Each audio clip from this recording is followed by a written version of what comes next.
Hello? Hello, hello? Hello! Welcome. Long time no see. Well, maybe, yeah. I mean, not really for those that watched the Morecambe game, but I can understand you were pretty busy that day, if I'm not mistaken.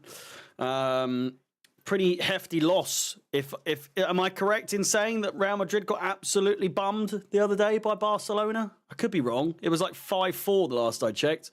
But hello, welcome. It is match day. It certainly doesn't feel like match day, at least not to me.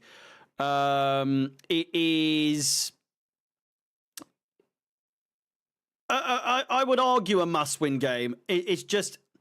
How often do we now argue, or how many times do we say, oh, this is a must-win? Must-win for what? Like, must-win for staying in touching distance of second place. We're 10 points off of the top. We are, I think, 4 points off of second place. There is still a lot up for grabs, but it's whether or not this team, being Chelsea, actually wants something from this. And in games such as these, with Bournemouth just 3 points off of us,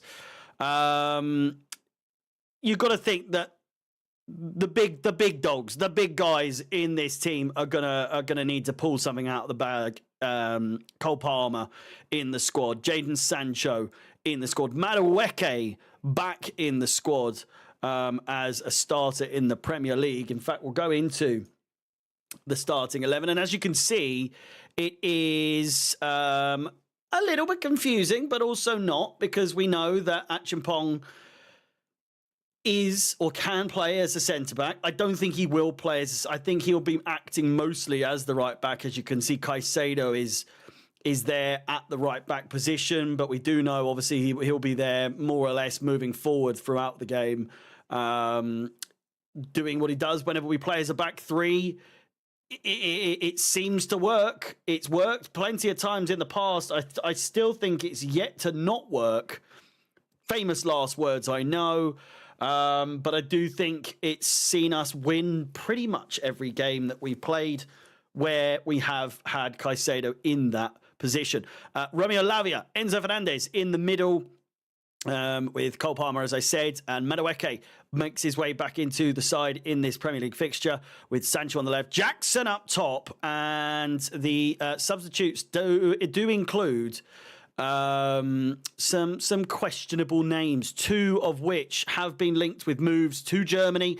Renato Vega to Borussia Dortmund and Christopher Nkunku to their rivals Bayern Munich, both on permanent deals. So how they've been allowed to be in the start or on the bench, I think, is more so down to a numbers game. The bench consisting of Philip Jorgensen, Malo Gusto, Reece James, Renato Vega, Christopher Nkunku, Tosin Adarabioyo, Joao Felix, Mark Guiu, and Pedro Neto. We're missing certain players, nothing really too crazy at this point. Benoit Badiashile, Wesley Fofana, and Kiernan Dewsbury Hall, the most recent to have picked up a knock. He is not available. Madueke, despite having only just come back from illness, does start for Chelsea, as we said. Slightly surprising to some, because, like I say, I think it was on Friday he was taken ill, or was ill, and it didn't seem good for him. And lo and behold, he's back. He is back. And not only that, he is starting. So I feel like this is one of those games again where Madueke is really going to have to show up. I think Neto has started to raise some eyebrows as to whether or not he has been as good as people have made out, namely people like me who think he's been fantastic. But again, Madueke, who had a fantastic start to the season, will be looking to make an impact in this game. As I said, so much on the line in this game. We are just 5 points off of 10th place. That's a lie. We are 8 points off of 10th place. and we are just 4 points off of second place. So it is so tight this season. It's ridiculously tight this season in all aspects of the table. You look at it, and although we've dropped points, although we've been conceding, and although we haven't been scoring so much these days, whilst it does seem as though Maresca may well have been found out in his tactics and his his game plans and all that sort of thing, it begs the question, despite, like I say, despite dropping points unnecessarily, we are still very close to the top two, or second place more specifically. 10 points off of the top, but just 4 points away from second place. Arsenal definitely going to drop points again this season at some point or another. Nottingham Forest, you would like to think, even though they are on at least 5 wins in a row in the Premier League. Liverpool up next. I think they're playing them today in the later fixture at 8 p.m. So I'll be keeping an eye on there. I would argue you'd probably kind of want a draw there. As long as we win, you'd want a draw between Liverpool and Nottingham Forest, truth be told. So we'll have to wait and see. With regards to this, I don't think it'll be a 0-0 draw by any stretch of the imagination. I'm looking at the recent fixtures for both sides. There has been just two goalless draws in the last 10 fixtures combined, between the two clubs in their last 5 games respectively. I haven't had a haircut, but thank you. I do need one, if that's what you meant. Everton 0-0, 2-1 loss to Fulham, a 2-0 loss to Ipswich, a 1-1 draw to Palace, and not even including that 5-0 against Morecambe the other day. But looking at their away form, 3 wins out of their last 5. Our home form, 3 wins out of our last 5. It's very similar. Both with a loss each, both with a draw each. Away from home, they've beaten Manchester United 3-0, which, albeit not entirely impressive, I don't necessarily believe that we would be able to pull off a 3-0 win at Old Trafford, given our really awful track record there.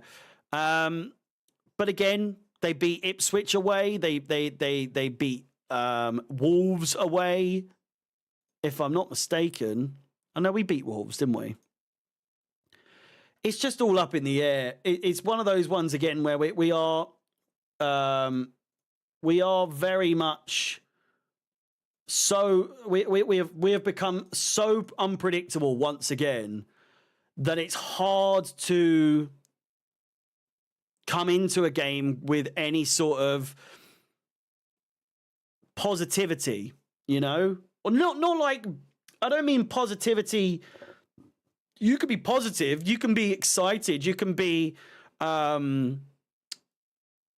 looking forward to the game, but at the same time, enthusiasm. There isn't an enthusiasm towards these kinds of games. It just didn't feel like that there was a game today, truth be told. At least from my perspective, it's just it's hard to imagine necessarily that we are going to win this beyond a shadow of a doubt. Obviously, Bournemouth 3 points behind us. If they win, they will be. I mean, if it's a 1-0 win, it will just be goal difference that will be the difference maker. If it's a comfortable win, it just further confuses the situation, because losing to, our away forms just turned to shit, really. Aren't we? We're winless in our last 4 in the Premier League overall, but a draw, 2 losses and a draw. It is hard to expect anything more than a draw with the form that we're in at the moment. Just 2 goals in our last 4 games in the Premier League. you know, and you have to win. City are coming. You need to stay ahead of them. Well, yeah. In a season where City have really, really gone to shit, to not capitalise on that poor form and to almost just drop the ball and allow them to creep back up on you, it's unforgivable, really. It really, really is. You know, they are just 2 points behind us now. 2 points behind us. I feel like it was at least 7, 8 points at one point. Maybe even more. Maybe 10 points. I need to check.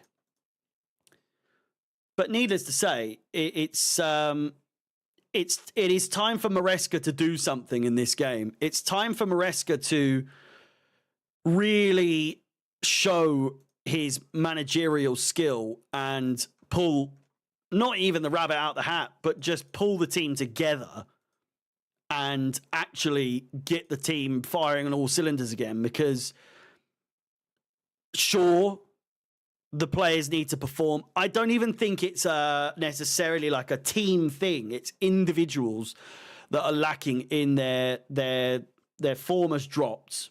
You know, Jackson's form has dropped. Sancho isn't always the most deadly of players, is he? Because of his inability or his lack thereof of, wanting to shoot. When I feel like a lot of our problems would be answered if Sancho just shot more often. I think he's got such quality to actually to just put it in the back of the net. I think that's one of the biggest things that have confused me this season is why Sancho just does not like to shoot. I think that's just one thing I want to see more is him shooting. And I mean that in the most complimentary way possible is he has the quality to do it. He gets himself in the positions to do it. So just do it, please. I'm begging you. Palmer as well. I don't like to insist, or I don't like to ask, or I don't like to insinuate that we should need to rely on a player. But in the past we've relied on Palmer so much that I feel like those performances have now become a bit rare. They've dried up a little bit. Not to say that for any second that he's not the player that he once was already. But I'm just saying, give us a little something, please, Cole. If you could show up even more so than you have been, just for today, just so we can get over the line, just so we can get these 3 points. I'm begging you. Score a worldie. Score a penalty for all I give a fuck. Just score something, please. And again, same goes for Jackson. I just want Jackson to hit the back of the net, get the ball rolling, and find his form once again. Because, truth be told, he was doing really well, and it seems to have gone to shit for whatever reason. But there is a turn. The turn should come at some point. You would like to believe that a turn is due for Chelsea. And that, the poor form, the tide is about to turn, Is this Bournemouth team willing to lose against an out-of-form Chelsea Football Club? I don't think so. They've beaten us at the Bridge many a time. 4-0 on one occasion. In terms of results at the Bridge as of late, when we beat them 2-1 back in May. We won 2-0 back in December of 2022. We have not lost. This is where you think, shut the fuck up, Harry. We haven't lost against Bournemouth at the Bridge since 2019, 1-0. And then the game before then was the 3-0, which I was actually there for. Wilson, Stanislas, and Ake, the goal scorers that day. all within 15 minutes, all went to shit. If we could avoid the fucking inevitable, and that is randomly, for whatever reason, losing for the first time in 6 years at the Bridge, that would be absolutely fantastic.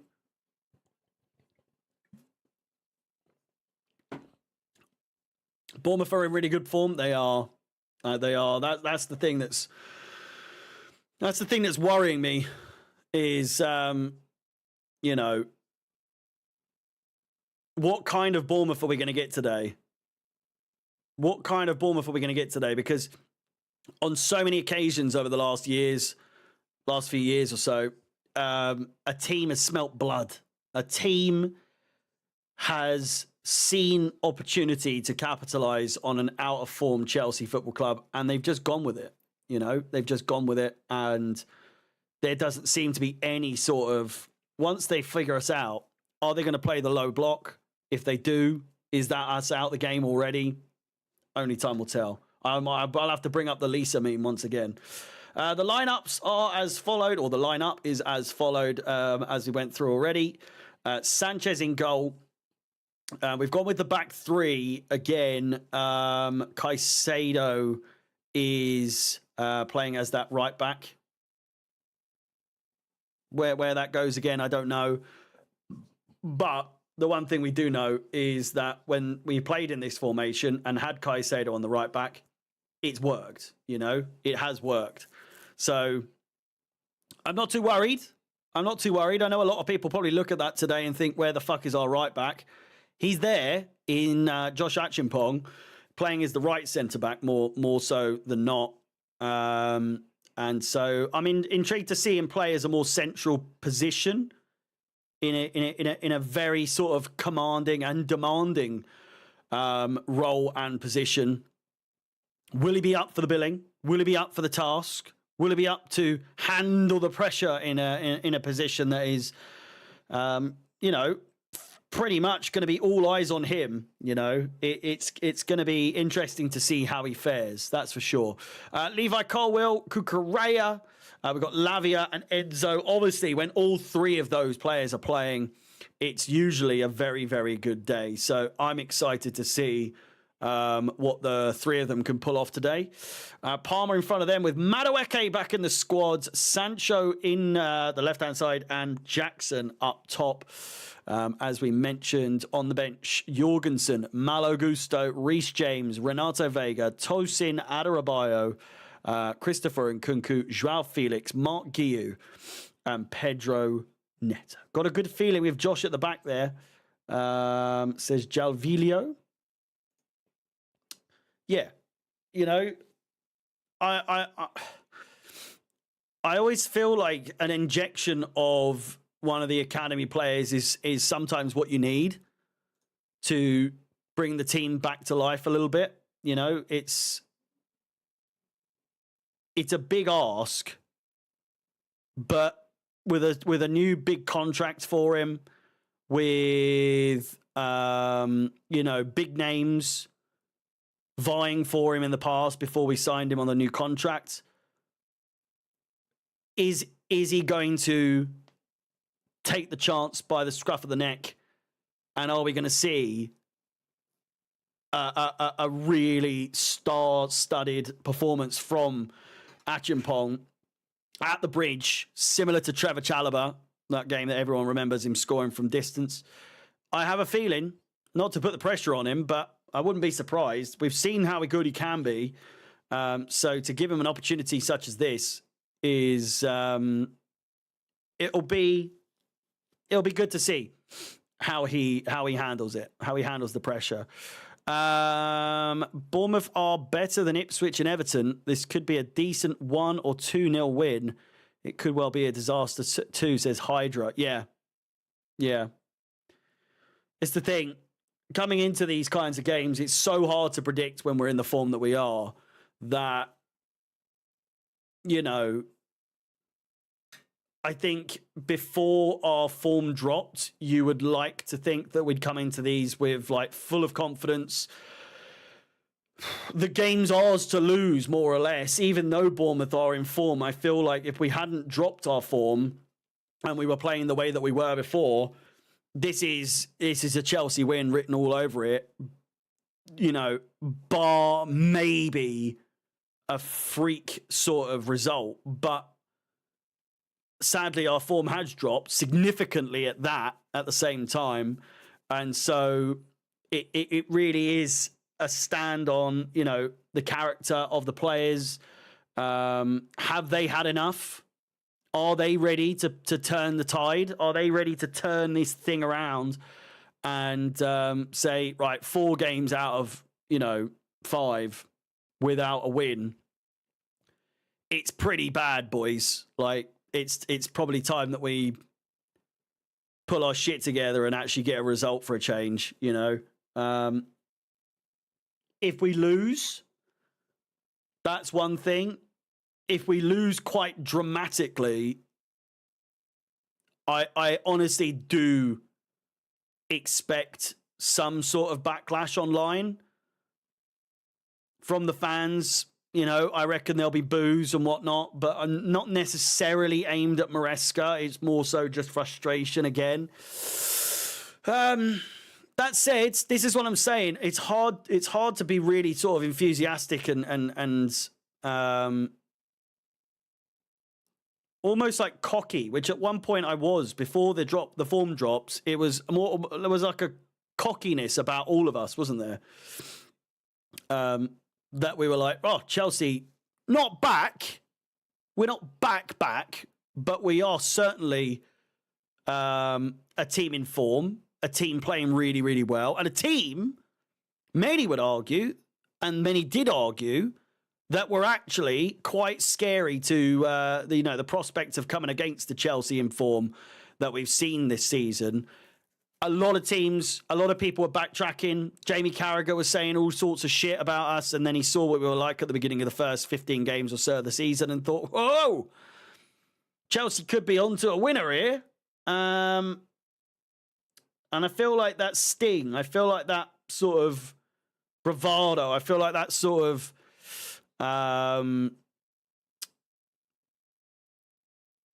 frightening nature that Chelsea gave off has kind of dissipated a little bit. It's kind of deteriorated already. Which is why, and I hate to say it all the time that, you know, this is a must-win game, blah, blah, blah. This is a fairly important game.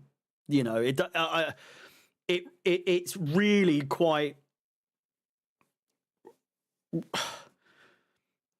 Do you know what I mean? By no means is this like Maresca's job's on the line. I don't want to fucking insinuate that, but people will start to second guess Maresca if we do lose this now. 4 games without a win, it's pretty bad, you know. It's pretty bad. At home, again, 4 games without a win at home. Away from home with 3 games. Sorry, wait, what the fuck is going on? I'm not even looking at that right. Those graphics were not correct at all. Let me just move it back if this ever wants to fucking hell. So again, at home, good God, this website's shit. At home, our last game was a loss against Fulham. First time we've lost to Fulham since the 1970s, if I'm not mistaken. So that's also a pretty bad situation to find yourself in, you know. And then obviously away from home doesn't really matter here, but it's still part of that run of form. 3 games without a win. The Liquidators playing. The boys are in the tunnel. Chelsea with a chance to close the gap. This is the thing. This is the thing I'm talking about. It is so up and down. We could go a point off of second place and third place. Second and third place, we can go a point within.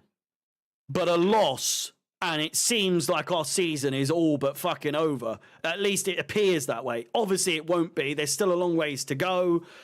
But my God, there's a nervousness. There really is a bit of a nervousness. At least from my bumhole is tweaking. I'm telling you that much. It really isn't in a very good way. In terms of confidence, I'm absolutely bricking it. And it is... It is, for all it's worth, it's a must-win game. I've talked myself into nerves. Does that make sense? Does that make sense? I was all right. I was okay. And now, you know, I was kind of neither here nor there coming into this game thinking it doesn't really feel like a match day. And now, with this whole build-up over the last half an hour, I've somehow managed to put the fear into me that this is an absolutely must-win game, which it absolutely is. Score predictions for this game, I'm going to go with either a 1-1 or a 2-2. I don't see... I just can't imagine Chelsea winning this easily. And... anytime we've won it like very, very tight, it's always been a really weird performance, is it not? Like we've never just won it by the skin of our teeth, but looked good at the same time. Like there's been a few where we've scraped, but like overall, I just think Bournemouth are in really good form. They'll be looking to rectify the result earlier on in the season, and with Chelsea out of form, I think Bournemouth have never had a better time to play us to rectify their poor form at the Bridge over the last 6 years, you know.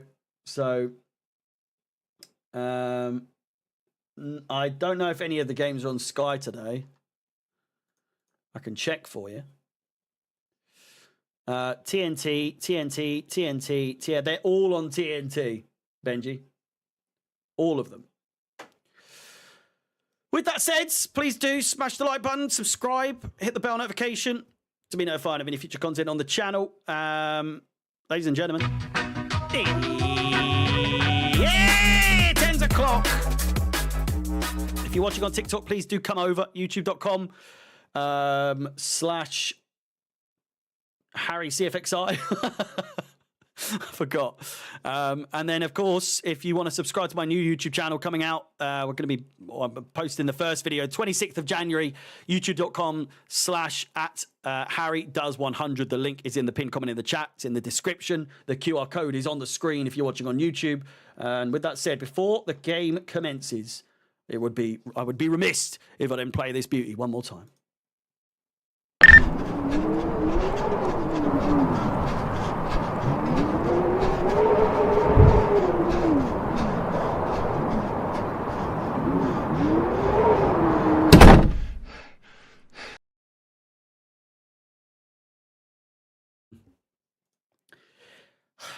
It's one of those games.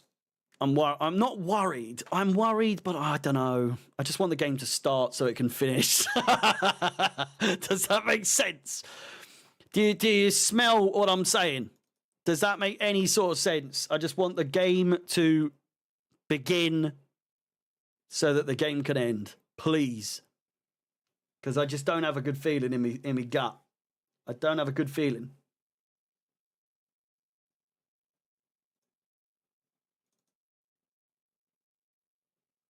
I can't get the timer to work. There we go. Oh, hello from Ireland. We're underway. And good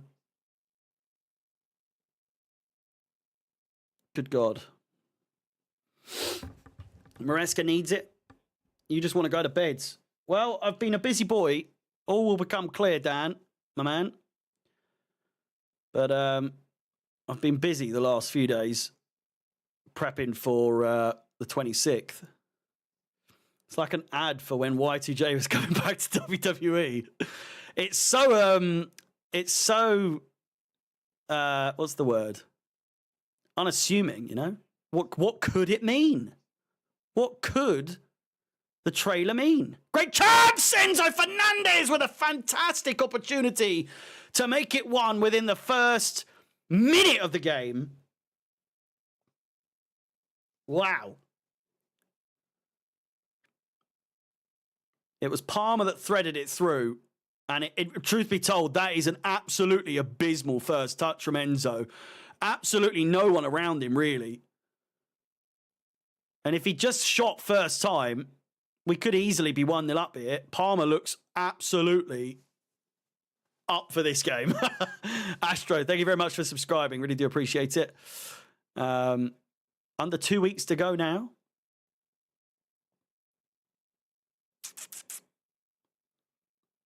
Should be 1-0 up. We should. We should absolutely be 1-0 up. Show the screen. No. All played out by the keeper. Not the best.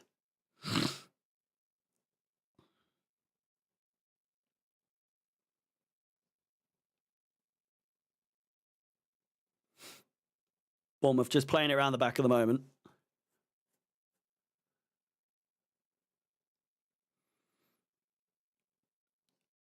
Immediately, you can see that they're trying to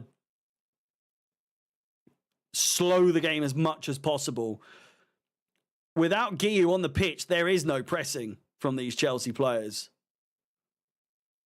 If Jackson was actually trying to press here alongside Palmer, we could have easily pushed them back there. I've had a good day. I've had a very good day, thank you. Player is down at the moment, randomly, seemingly off the pitch, off the ball completely. Chelsea are continuing. The referee didn't seem to give a fuck whatsoever.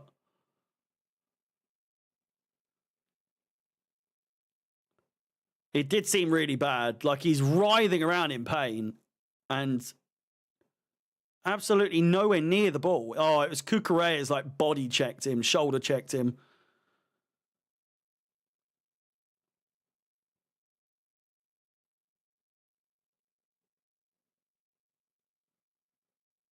Probably knocked the wind out of him.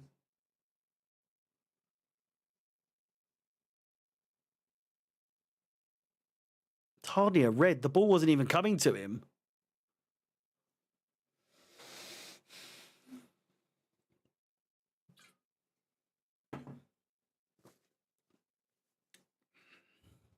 It's always something, isn't it? Right at the beginning of these games.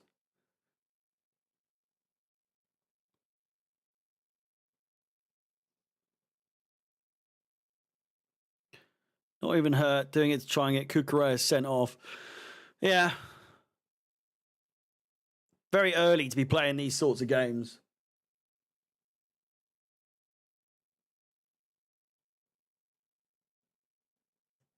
I cannot be arsed with TikTok. I've ended it. I just can't be arsed. Such moist fucking people talking. Not even saying anything bad. It's just constant. Like the whole time, all it is show us the screen. Please show us the screen. Oh, I'm begging you to show us the screen. No. John Terry has won the double. Double, double, double. And the shit from the lane have won fuck all again. John Terry has won the double. 2, 3, 4. Double, double, double. Enzo Fernandez. The game is back in play now. 50 likes on the stream. Let's try and get to 100 as quickly as possible. Hey, 10 o'clock.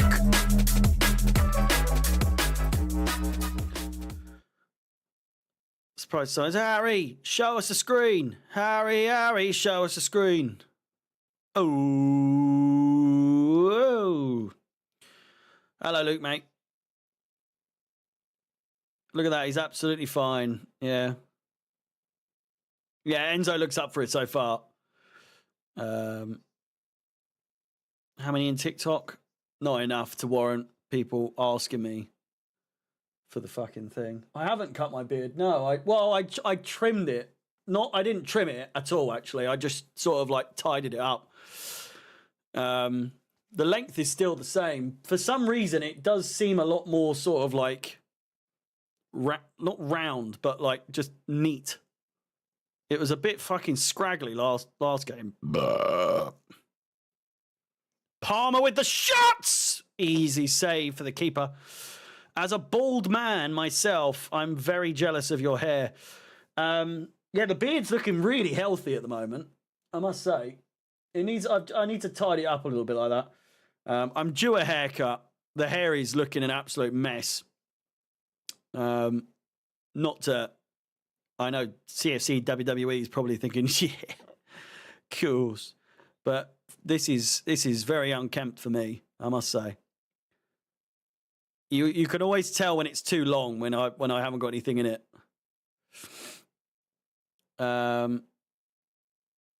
Harry has enough follicles for me, you, and himself.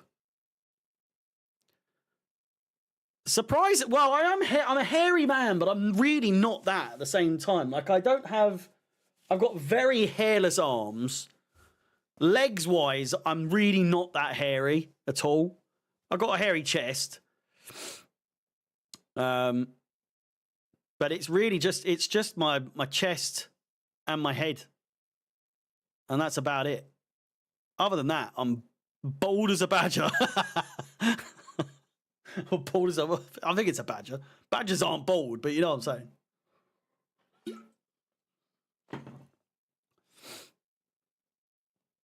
How are we looking? What about the game? Stop talking about your hair. Here's Madueke. Throw into Chelsea. Sorry, guys.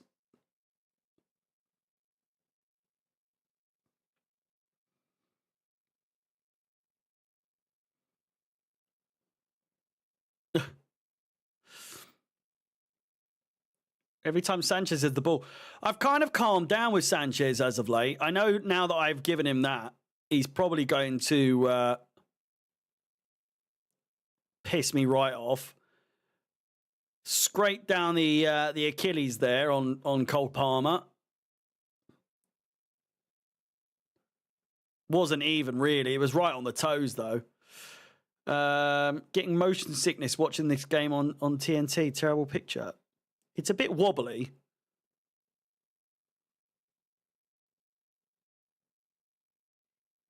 Is it wobbly, do you think? Great tackle. Fuck off! What? Jackson tracking back. Brilliant there. Fantastic tackle. And he's been penalised for it. What the fuck?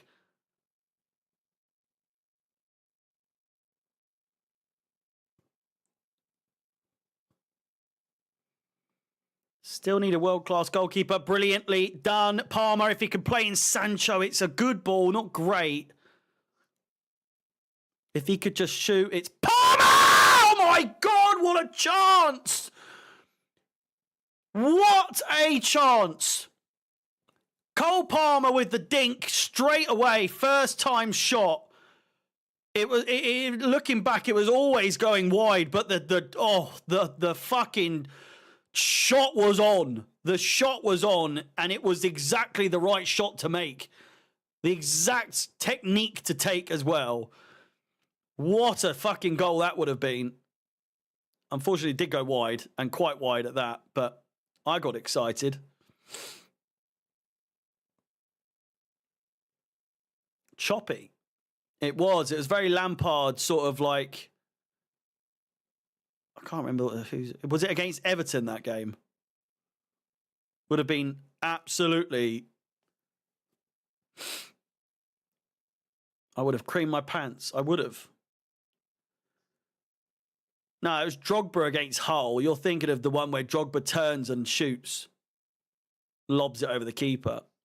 It was Lampard versus Everton, was it not?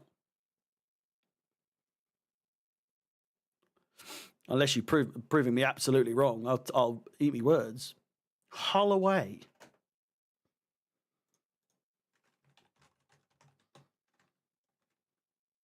Versus Hull.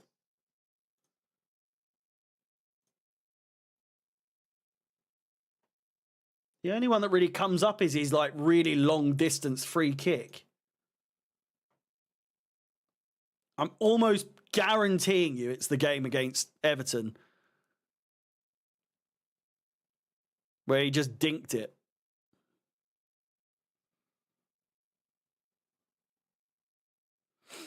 Was it Villa? It was fucking Everton. You get on my tits now, all of you. It was bloody Everton. It wasn't Hull. It wasn't fucking Hull. Lampard. Dink. Oh.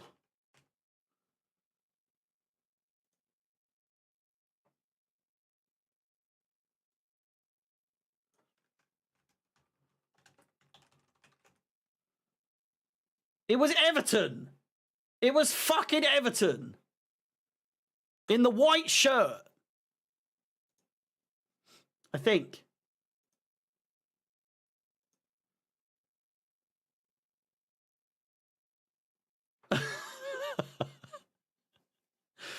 Here we go. Here's Jackson.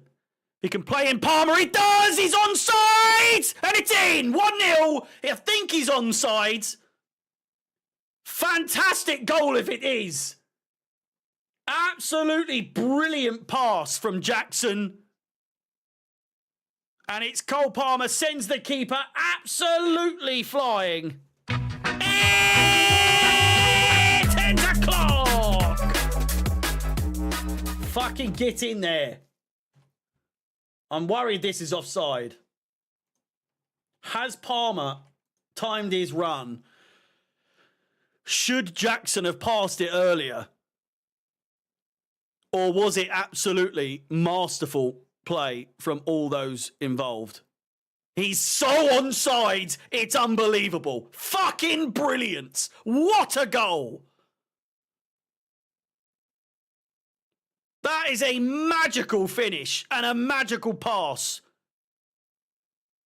Absolutely outrageous. We're back in the title race. Not that we were ever in the title race to begin with, but you know what I'm trying to say.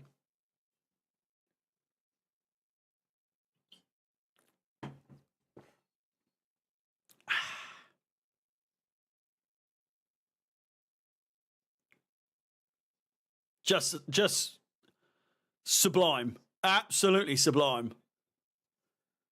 There wasn't a bit of him offside either. Not a hand, nothing. Yeah, Jackson, absolutely fantastic. The dummy shot, outrageous. Remember when it was in this position versus Fulham and Palace, not saying anything. Yeah, it's a bit early days, and they've got a free kick here in a brilliant position. So it might all be for nothing, to be completely honest with you.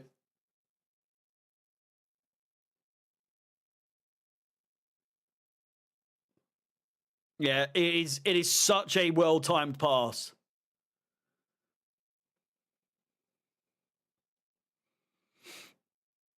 Ball comes in from Bournemouth, cleared away by Caicedo for a corner ball.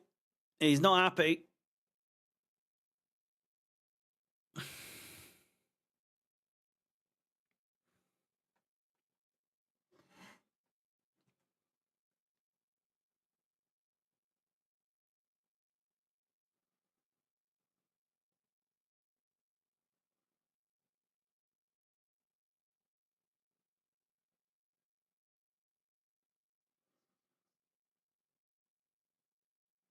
Corner ball comes in. It's a dangerous one. Whipped in straight to the first man. Jackson waiting. Sancho in pursuit. And the keeper plays it. Listen to the crowd.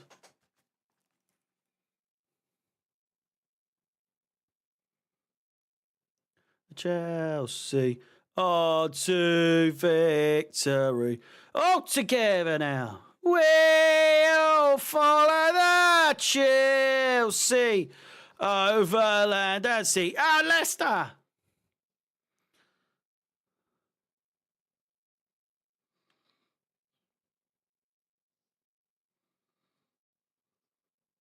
Top scorers in the Premier League this season. Cole Palmer in third place. 14 goals. 2 behind second, 4 behind first. Outrageous.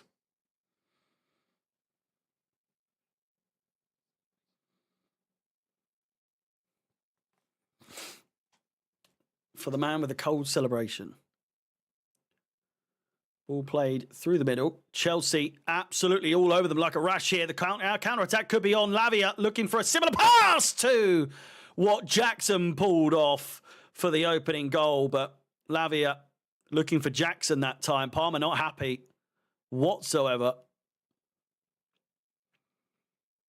Do you think I'd do well on the X Factor, do you? I think I'd do all right. Just sing Chelsea songs. They can't say I'm out of tune because it's part of the charm, isn't it? Give them a little bit of a one man went to mow a meadow. One man and his dog Rufus went to mow a meadow.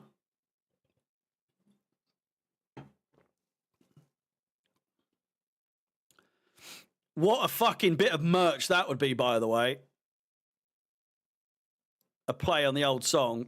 Not one man and his dog Spot. One man on his dog Rufus. Get the Rufus merch out. Still waiting on the Podger Clock merch.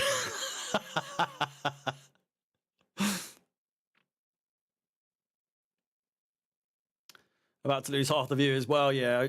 Singing doesn't go very well. Doesn't go down very well. Still waiting for the merch. Well, yeah. Feel like that ship sailed, you know. Feel like the time of to capitalise is sadly long gone. Based judging on the numbers. Not doing too great these days. Free kick. Colwill, the culprit. Rufus at work. Where?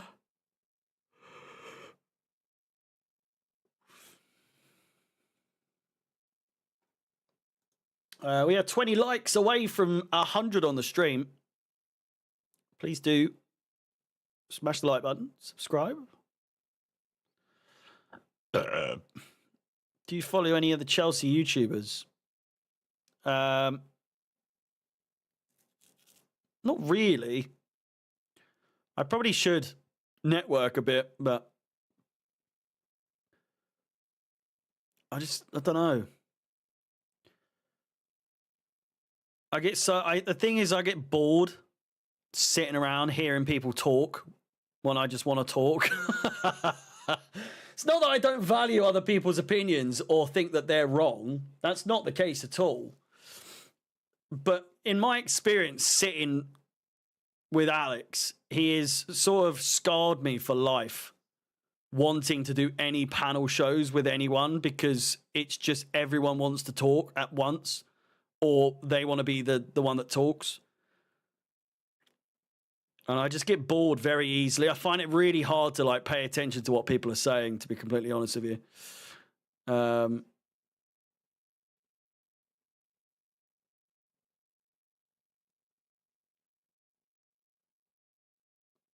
I'm a talker, yeah.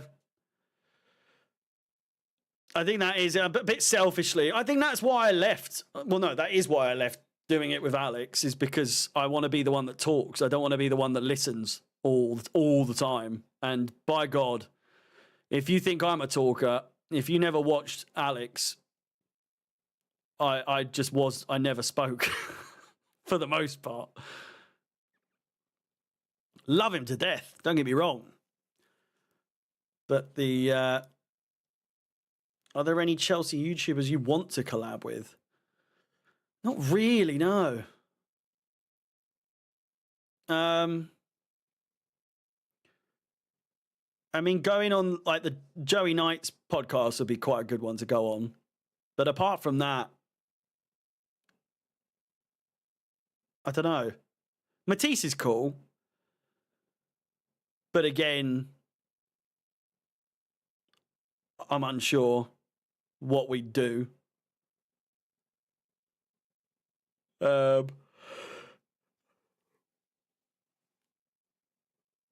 I want to get invited to some fucking football games.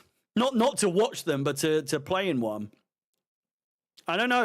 I've not seen any of these like sort of like TikTok, YouTube sort of like football things. Not saying I've got a big enough account for that, but do you know Matisse? Matisse works with Alec, or used to be. It's Jadon Sancho with a great chance. Pitchside do one. I've been on Pitchside twice.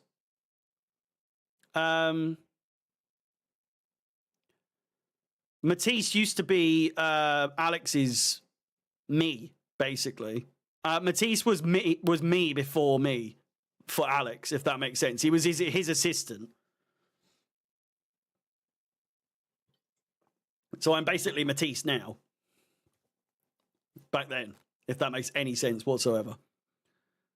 So basically, Matisse used to work for Alex the way I work for Alex, and now I've got that job.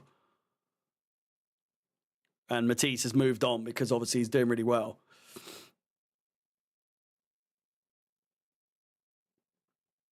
Change for Bournemouth.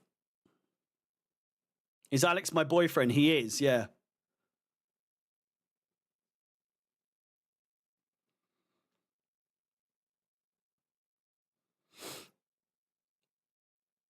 I'd say he's more. I wouldn't say. Well, kind of. We bicker like an old married couple. That's the thing. So I would say he's more my work husband than my brother, or like an annoying cousin or something like that. There's never anything nice to say. But sometimes there is, but then it gets soppy. Here's Jackson with a great chance.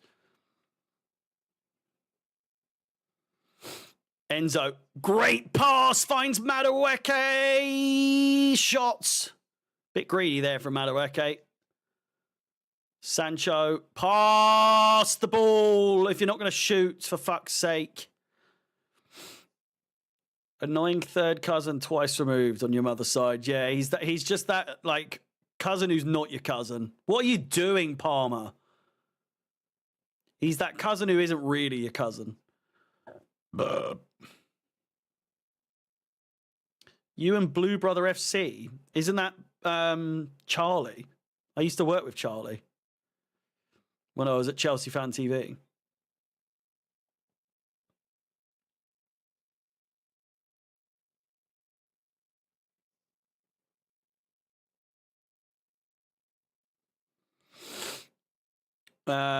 What's Mod up to? I don't know. Unsure. Palmer's down at the moment. Palmer hurt himself with that tackle. He did. Oh, that didn't look good. That didn't look good at all.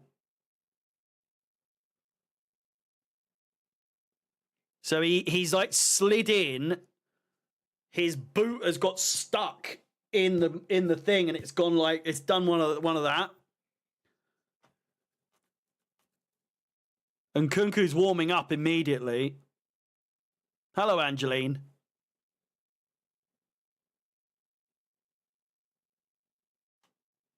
Alex would be the top. I don't know.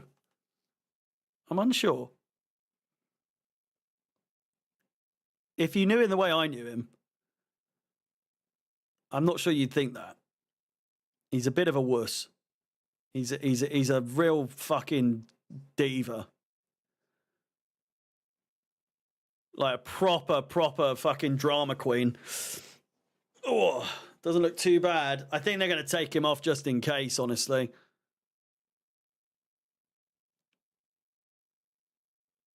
It's okay, Angeline. We know the drill. I hope you're feeling better. Fucking 2 o'clock Tuesday games. Who the fuck decided to do a game on a Tuesday? Who do you think is the toughest in the Chelsea squad to fight?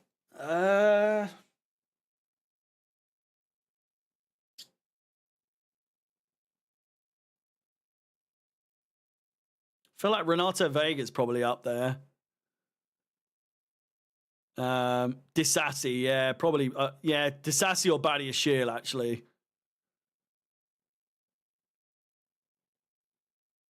Colwill, maybe.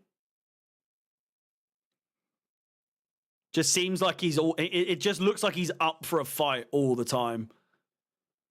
Disassi and Badiashile are just big guys. Colwill's just actively wanting a scrap all the fucking time, isn't he? Which you typically don't want to get in a fight with someone that's up, like always like searching for a fight. The guy is always up for it. Great play by Sancho. I think of all time,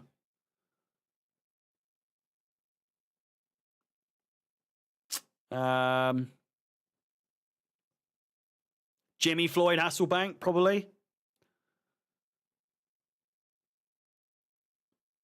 Costa's obviously an absolute fucking lunatic, but like Costa would bite your ear off. He would do a straight Mike Tyson. He'd probably even bite your nose off if he got in it. If he needed to, he probably would.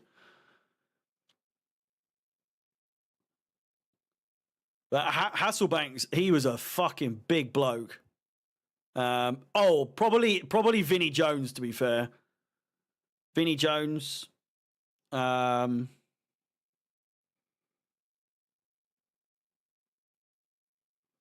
Chopper Harris. Chopper's gonna get ya.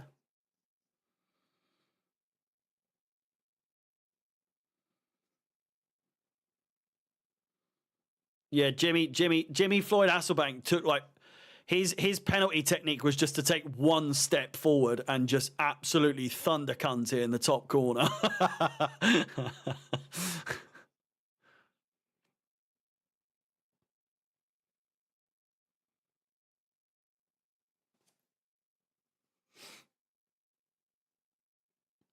Bournemouth just playing around with it at the moment. 28 minutes played. You'd think it'd be much more.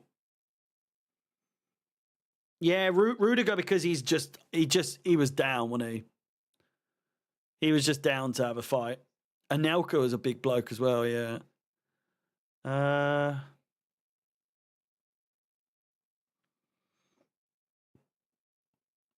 don't know, there's a few.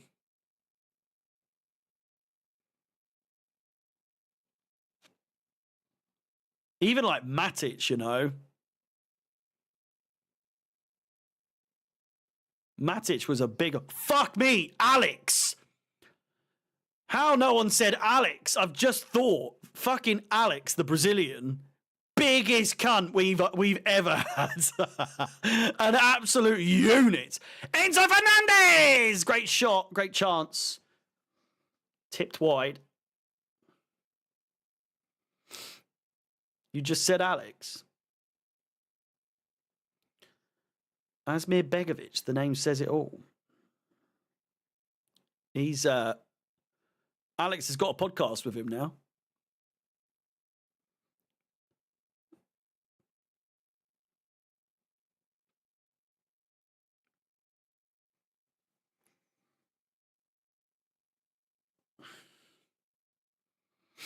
But yeah, Alex is probably the one in particular. Alex could hit a free kick. Alex molested free kicks. Enzo Fernandez with the corner.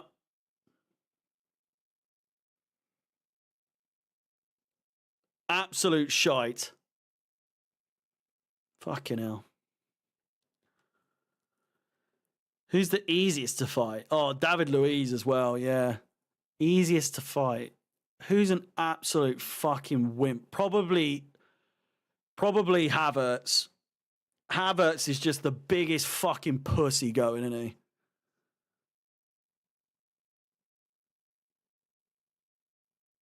Yeah, everyone's saying Mount. Mount seems like that kind of guy, doesn't he? I don't even think you lot are just talking shit, but it's Mount or Havertz for me.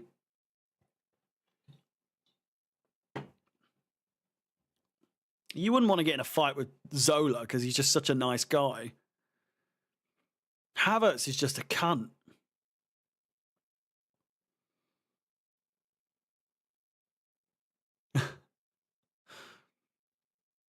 I'm just thinking, yeah, Marco Marin was a bit of a wuss, wasn't he? Just something about him.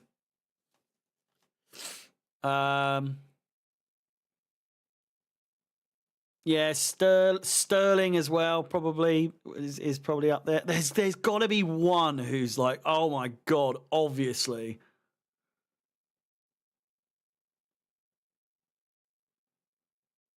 No, I feel like Emerson would probably be decent in a scrap. I reckon Kante's got some like hidden move. Jackson in the book. Reckless tackle. Ooh. Not a good one at all. Is this going to go to VAR? Hello, Steve. How's it going? Cheered so much when Havertz. Fucking hell. I'm absolutely knackered. Yeah, Robin could not fight, could he? I feel like he was in a couple, or at least tried to be in a couple for Chelsea.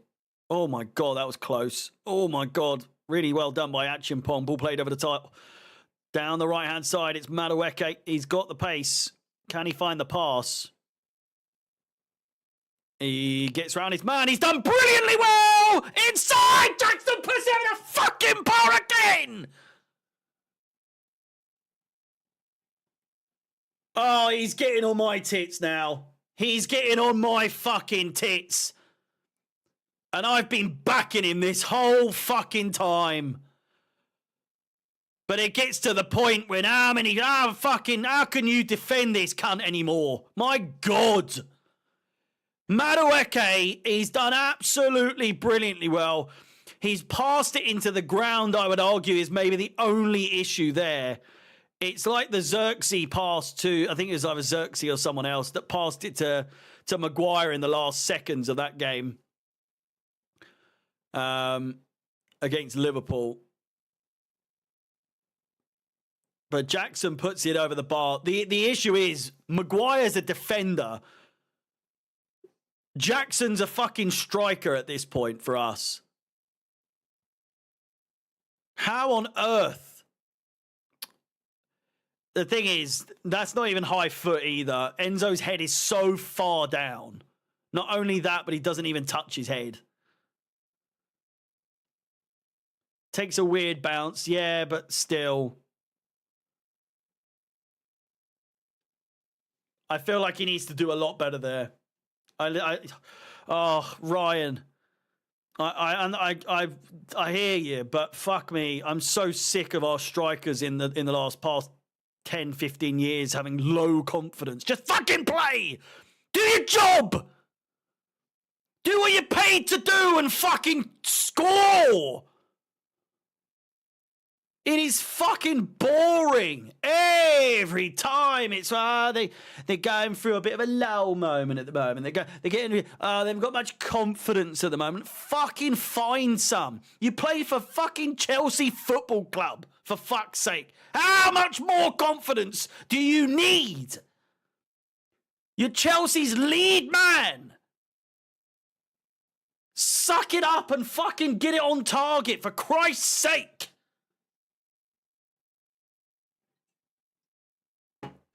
It's ridiculous. This ref was or definitely is a police officer, isn't he? That haircut. Either that or a PE teacher.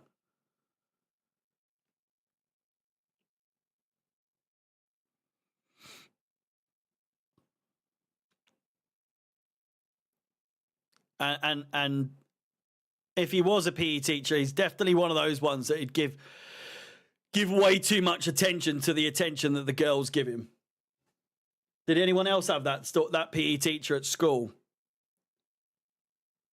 Not saying he's a nonce. I'm just saying that there was always that one PE teacher that the girls would fancy or like play up to, and they'd they would humour the attention a little bit too much, to the point where you're like, whoa, yee, calm down, calm down. I am almost positive a PE teacher at my school got done for something like inappropriate behaviour. Not necessarily arrested by any means, but great chance for Bournemouth. They haven't had a shot yet, but they may well now. Chance, and it's in the post. Caicedo. Nancy tendencies, yeah. Great run by Jackson. Go all the way, son. Have a fucking joy. He does. He hits the post. What a chance for Jackson there. He couldn't have done any better. I mean, he could. He could have put it in the back of the net for a change. Well, what a chance. Oh. He can't catch a fucking break, can he? My God, what a run. What a shot. What a chance to make it 2. Sanchez with an absolute hooner out the back again.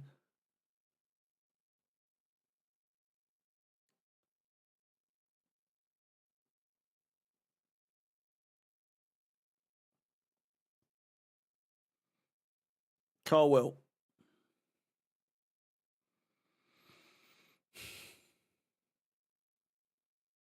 And again, back to Sanchez. He's got to be quick. It's a decent ball. Offside. He's not going to FA Cup.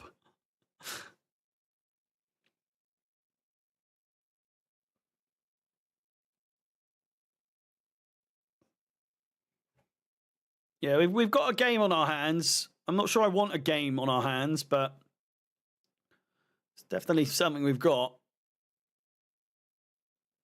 Oh, Jackson picks it up again. He's going to have to pass here, surely. He doesn't. He gets away with it. Enzo Fernandez. Palmer. Madueke. He might go for one. Palmer again. He goes for one. And it's a good save, but the keeper palms it away. Out for a corner ball. Forest 1-0 up. Are you kidding? And it's not even one of those games where you're like, well, obviously Liverpool are going to pull one back there.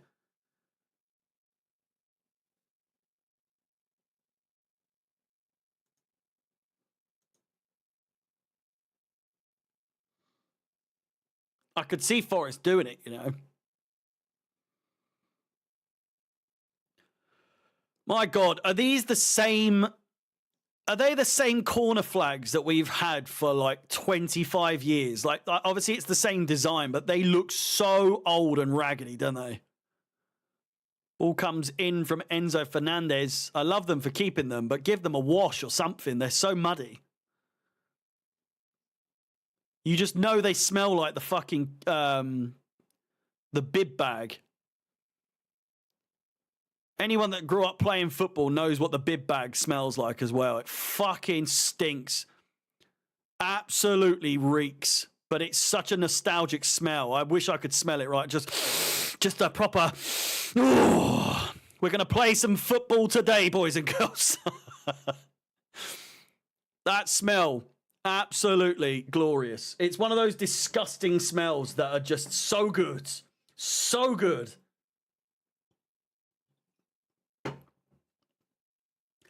It's like when you remember getting driven home by your mum or your dad after a game and you take your shin pads off and you just do a bit of one of them. Wouldn't smell it on purpose, but the moment you did smell it for the first time, you'd be like, oh my God, this fucking stinks. But I kind of like it. Shin pad sweat was just such a unique smell, wasn't it? Sometimes you get like the frothy white bits on there as well. White patch on the back of the... Yeah! Nathan, you fucking know, son. You know. Oh, my God. I was thinking for a second, like, hang on, is that a me thing or Palmer with a shot? I was thinking, I'm going to say it, but just in case. That might just have been my legs letting off some fucking weird white jus. I'm trying to think of other like football related smells. Obviously grass, but I mean like I feel like the locker room specifically at football, not at school. School locker rooms always used to smell of Lynx Africa, for me anyway. Lynx Africa or Lynx chocolate. I don't even know if Lynx chocolate's still a thing. But it would smell like mud, sweaty boots, shin pads, bibs, and there's got to be something else. Deep heat wasn't really a thing that anyone used when I was a kid. Brilliant pass again from Jackson. Finds Palmer, who might go all the way. He's just overrun it a little bit. The boots after dry. Yeah, there was just always clumps of really dried mud with the odd like blade of grass coming out of it. Here's Jadon Sancho. Opens his body. Weed. It never smelled. I don't think I played any football with anyone that smoked weed until I was probably more so 17, 18.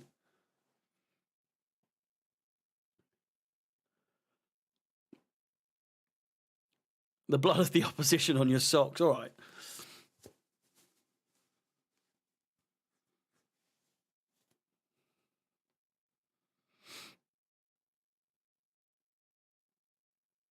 I feel like, is it like Power League? But like the 3G, the black bits getting stuck in your socks all the time or in your boots after you go to training as well. What used to do my fucking head in. Crossed in, headed away. That's so much more of like a modern day issue, but like, even then. Great chance, Jackson! Oh, he's in the fucking side net!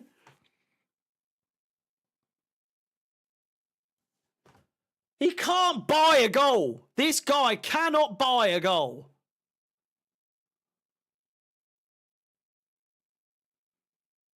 He's onside, heads it. It's a great save, but then the rebound, he just shanks it.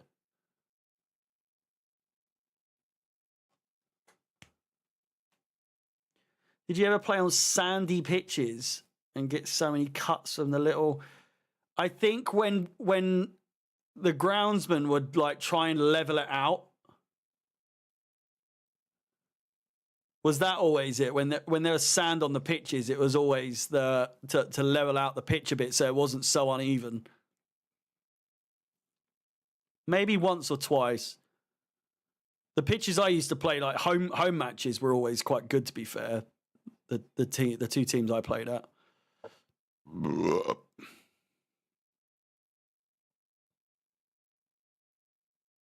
Oh, the sand. So before it was rubber, anyone old enough to remember doing that on like the artificial ground, before it was the rubber, it was fucking sand, which was just the worst. You couldn't slide tackle on that to save your life. It was just not fit to play on at all. It was the fucking worst. Everyone saw it as revolutionary until the rubber came about, and you're like, okay. But even then, when you slide tackle on the rubber, you basically get carpet burn. He's Enzo Fernandez out wide, finds Nicholas Jackson. 6 likes away from 100 on the stream. If we can get to 100 likes soon, that would be fantastic. Carpet burns, bald pitches. Worst one is sliding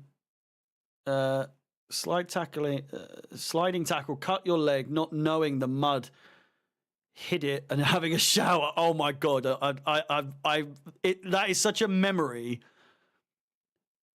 that you it's just so deep inside your head. But you're absolutely right. And it was never on the kneecap. It was always in the, you know, like the fucking dips to either on your left knee, it's to the left, or the right to the right on the right leg. It was always in those little holes there that you'd have the worst fucking ones as well.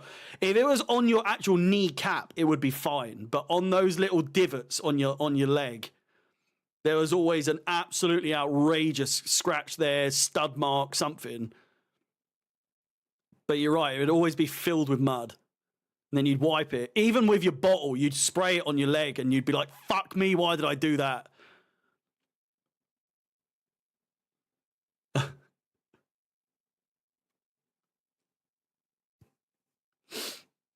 The wounds of war.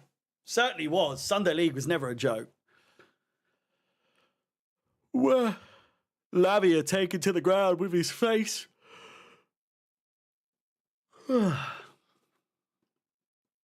Ryan Christie booked. It's going to bite us. I don't know. I feel comfortable, which is usually a really dangerous sign.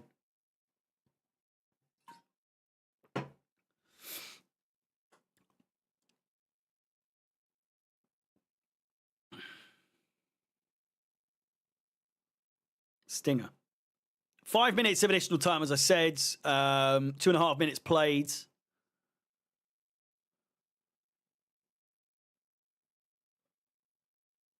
Do we have the first half? Yeah, it's still the first half, unbelievably.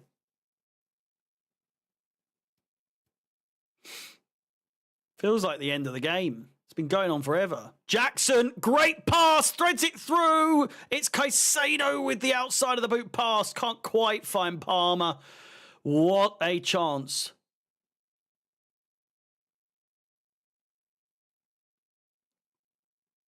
Someone killing your cat. What?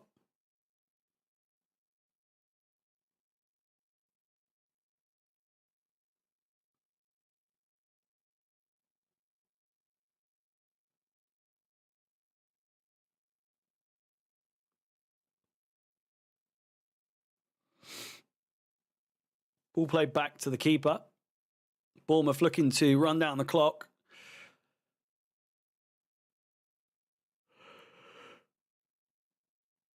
Achimpong heads it forward.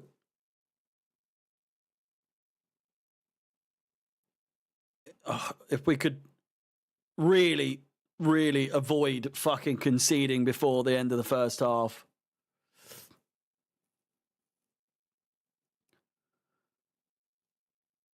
I'll be very grateful. Clivert looks like that Toby guy from #United. One that was on Love Island. Minute to go. A free kick to Bournemouth here in, I mean, not an overly dangerous position, but still a chance for them here. Ball played in. Open. Completely open. The number 27. Headed over. Cole looks to head it away. Does it again. Not that far. Enzo Fernandez boots it. And Jackson now in pursuit. And does really well. He could be through here. Needs to commit a little bit more there. I feel like he bottled that, but he is already on a booking. He is already on a booking, so I understand why he bottled that.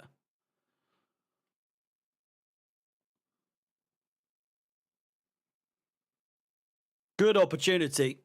Really good opportunity.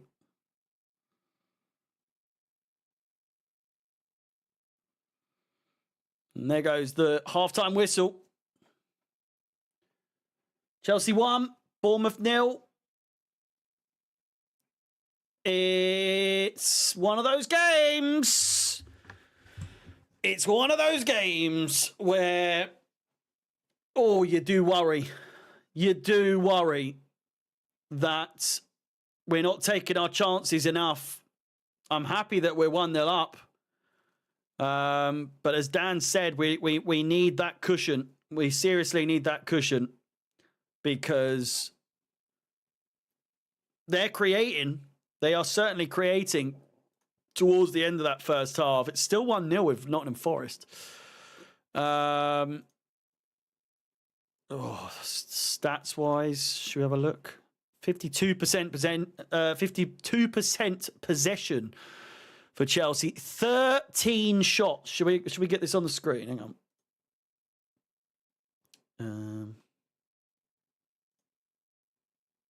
There we go. 13 shots with 5 on target. 3 big chances, 2 big chances missed, which if they could elaborate on that, that would be great because God knows, I would argue that they are most likely going to be Jackson. How many shots has Jackson had today?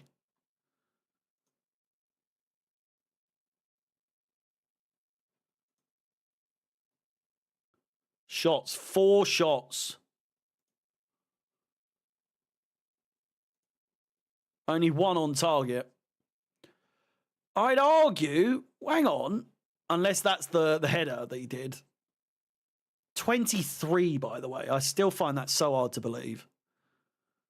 Should have scored 2. Yeah, we should be at least 2-0 up. There's really no way around it. 1 shot for them, 0 on target, 0 big chances, 0 big chances missed. But you know the way it goes. You know the way it goes. We are absolutely going to be. We're going to concede in the 80+ minute mark, and we're going to be frantically running around, thinking, "Oh God, we need a goal. How have we fucked this? How have we bottled this? How have we let this happen?" And it will be no surprise to absolutely anyone in this chat that we have let it go.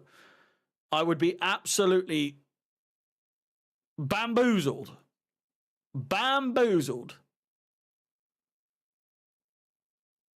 if we win this by more than 2 goals. More than 1 goal, rather. With the way that we're playing. Yes, we're creating chances, but we can't fucking put it in the back of the net to save our life other than a clear-cut chance with Cole Palmer. You know? XG is 1.9. I couldn't give a bollocks personally, but 0.17 for Bournemouth. But shall we check when have their goals come away from home in the Premier League as of late? 1749, 3-8, 1874. So that's 2 goals in after the end of the first half. 87 and 80, 87 and 90. 87 and 90 in that game against Ipswich. 61, 63. So they have it in them. They absolutely have it in them to turn it around. Fulham, 89th minute again. They love a late goal. They love a late goal. So here we can see 74th minute, 74th, 87th, 90th, and 89th. It's worrying. It is worrying. It's really, really worrying that, you know, putting ourselves in this position where it's happened time and time again. We need a cushion. We need a cushion.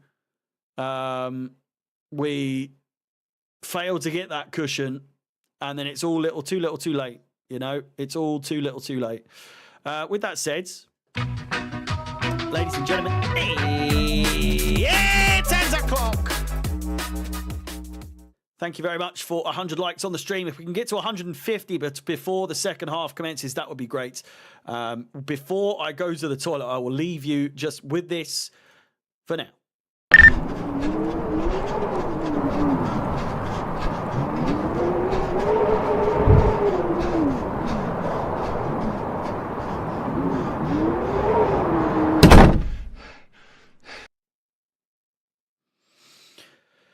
Please do subscribe to my new YouTube channel, youtube.com/@HarryDoes100. All will become clear closer to the time. The premiere of that channel will be the 26th of January 2025.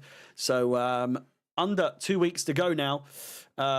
It'll be good. It'll be good. It'll be fun. I promise you. It's in the works. It's in production as we speak, ready to go.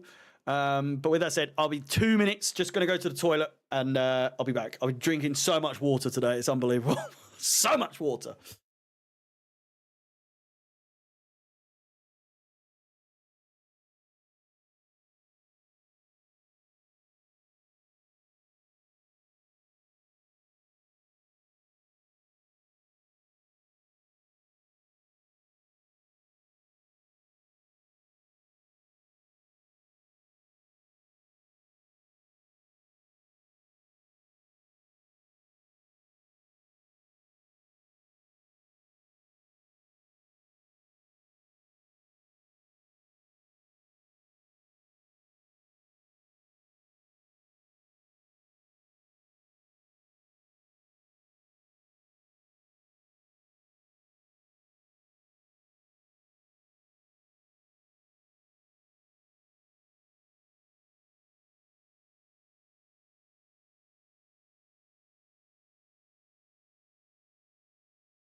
Hello.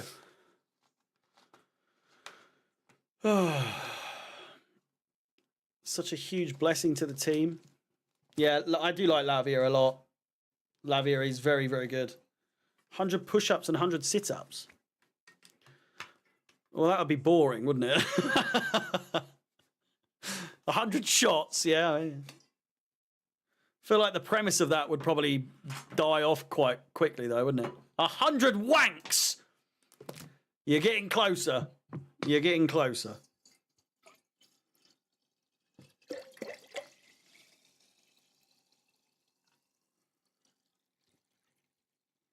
Are you all trying to work out what the 100 means?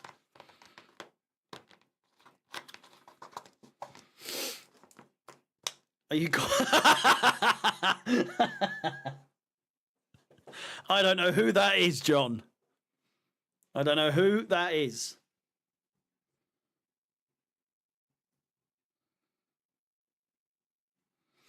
Just praying we can Lavia can stay injury free. Yeah.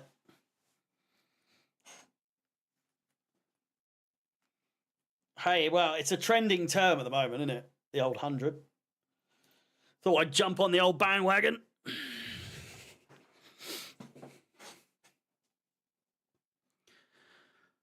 It's got such an unnerving, worrying image that you must all have in your head right now. But no, I can assure you I will not be having relations with 100 men.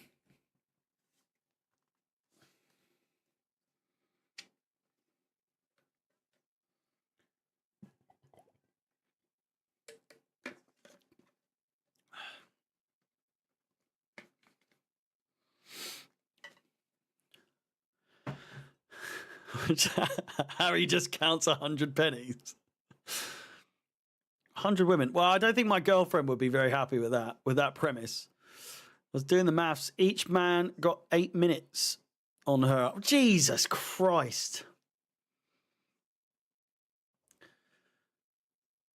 That seems quite long. It's fight night, baby. What's your prediction for the Arsenal Spurs game tomorrow? I think Tottenham do it. You know, I reckon I do reckon Tottenham get one over on them. You know, 8 minutes is ages.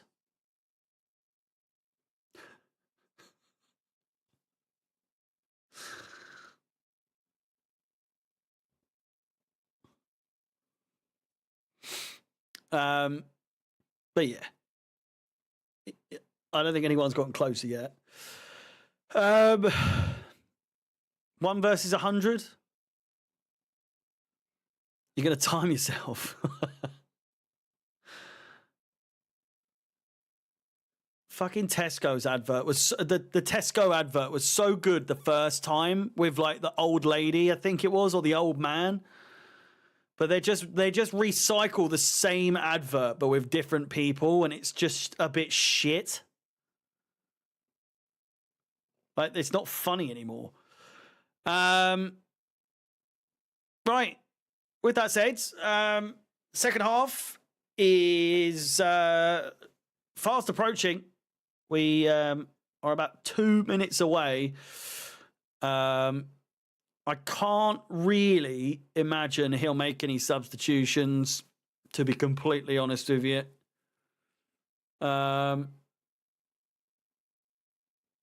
It doesn't see, he doesn't like to make substitutions as it is.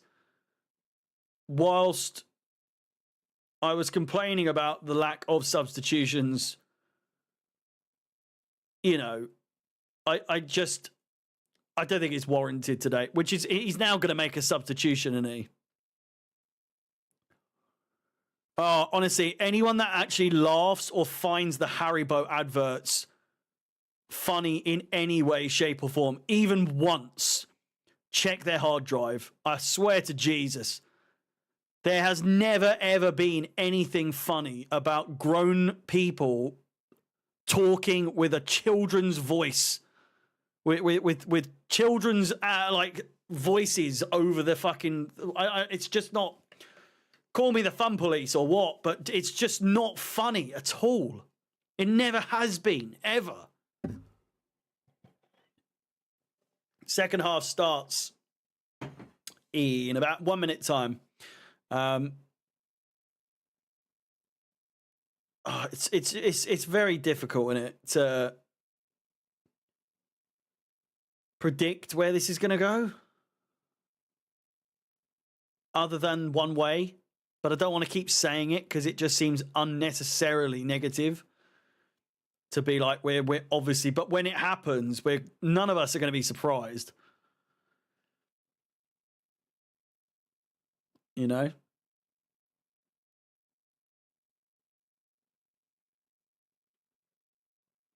Need Jackson to play all 90 minutes today. Honestly, just for confidence, he looks so. He has looked really strong so far. Yeah, I think taking him off all the time for the last 10 minutes, it just doesn't do anything, does it? It's such negative football. Are you in maths and football in real life? What?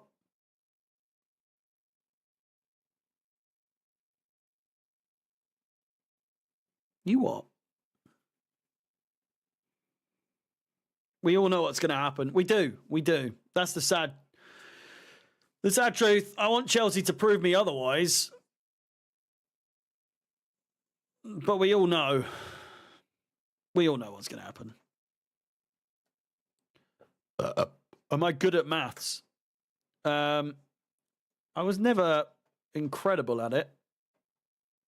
I was always in set 2, which, as in, I don't know what yours was, but like set 1 was the best. We had 5 sets, I think, or 4 sets. I think it was 4.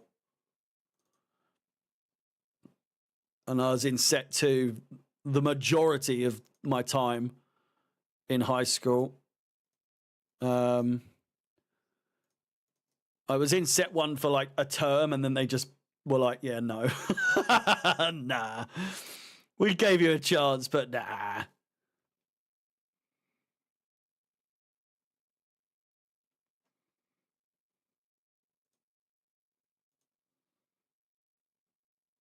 Hang on, I'm just trying to sync the times. There we go.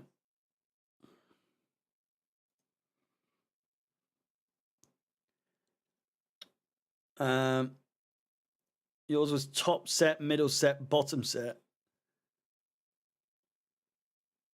Oh, it's a good cross.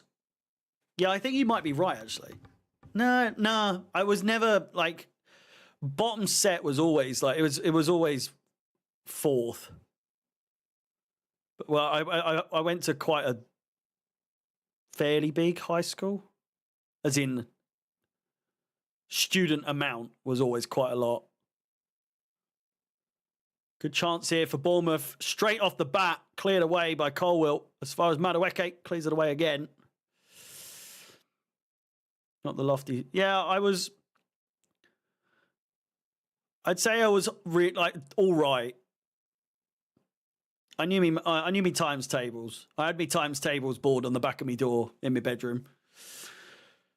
But I was never a reviser. I used to hate revising so much.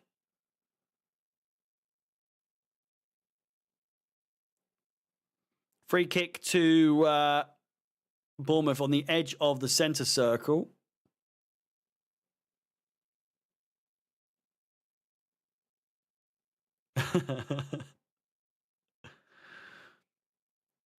It was always so funny, like getting sent from the whatever set you were in to the bottom set to like get some pens or something that you were obviously having to collect from there, and you'd go in and you would see you would see. Oh, Thomas Tuchel's there. Oh, good to see him back at the bridge. Oh. How's he not walked around the fucking pitch, honestly? Well, I mean, you wouldn't really, would you? I wouldn't say it's a zoo, necessarily, is the wording I would use, but it was always, you'd look at the board to see what they were learning or something like that, and it was always a bit like, am I in the right place? It was always fractions, wasn't it? Those were always the tricky part. Great chance here. It's going to be a penalty. You fucking idiots! You twats!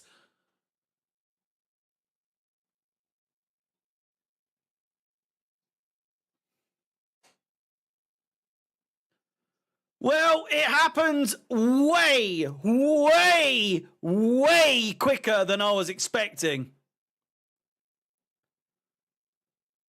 It's a penalty every day of the fucking week.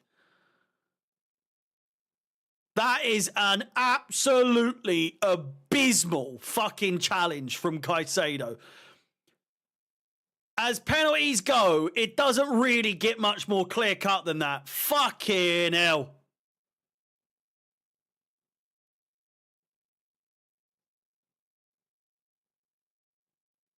Sanchez fucking smiling. Look at him. He's just laughing.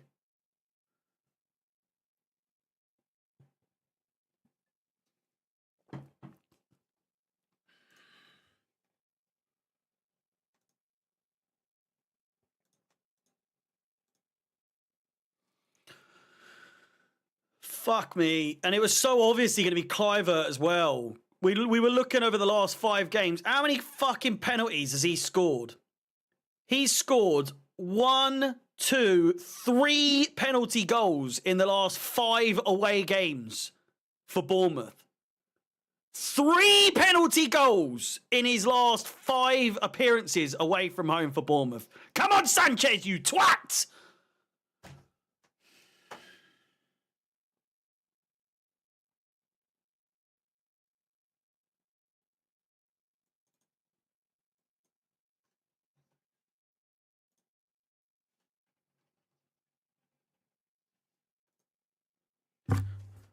Fucking hell. It's a good penalty. It's not a good penalty at all, actually. That's a stinker. That's a fucking stinker of a penalty. It's so central, but not even deliberately central. That's such a bad tackle. What are you even doing there?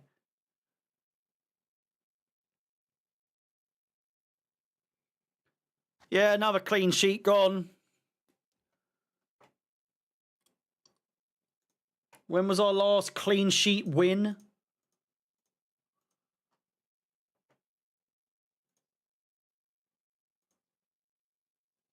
Bournemouth look up for it now. Our last and potentially only. Excuse me. No, we've had 3. We've had 1 clean sheet in the Premier League win at home. And that was against Villa, 3-0. Reece James coming on. What do you mean? Well, he's going to bring Achimpong off, isn't he?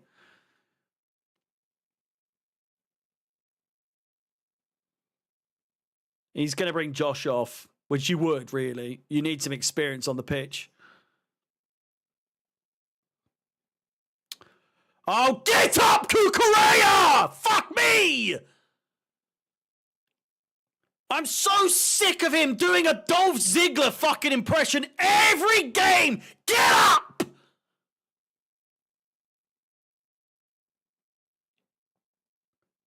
Oh my God, he's so fucking annoying in that. He's just not even like fucking entertaining at this point, is it? Unless...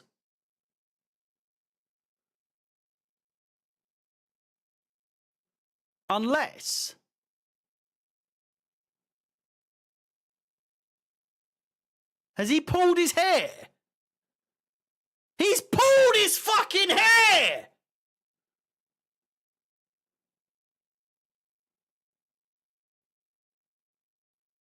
He's pulled his hair!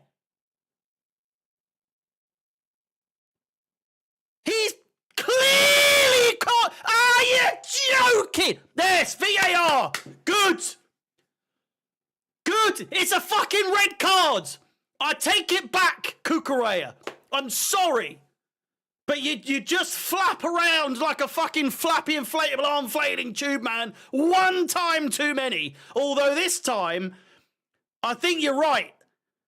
It's a red card. It's a fucking red card.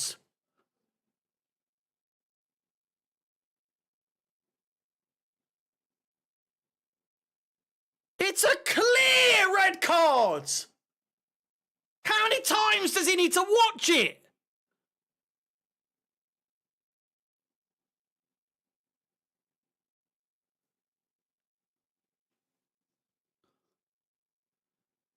Yeah, he's clotheslined him and then grabbed his hair on the... How many times does he need to fucking see this? You twat!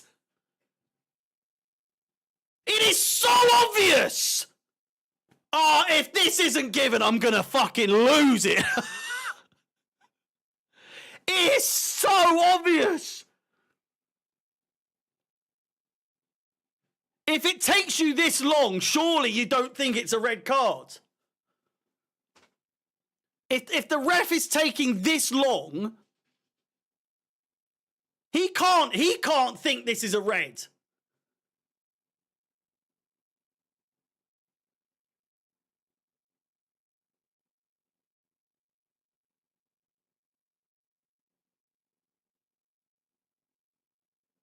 You're joking!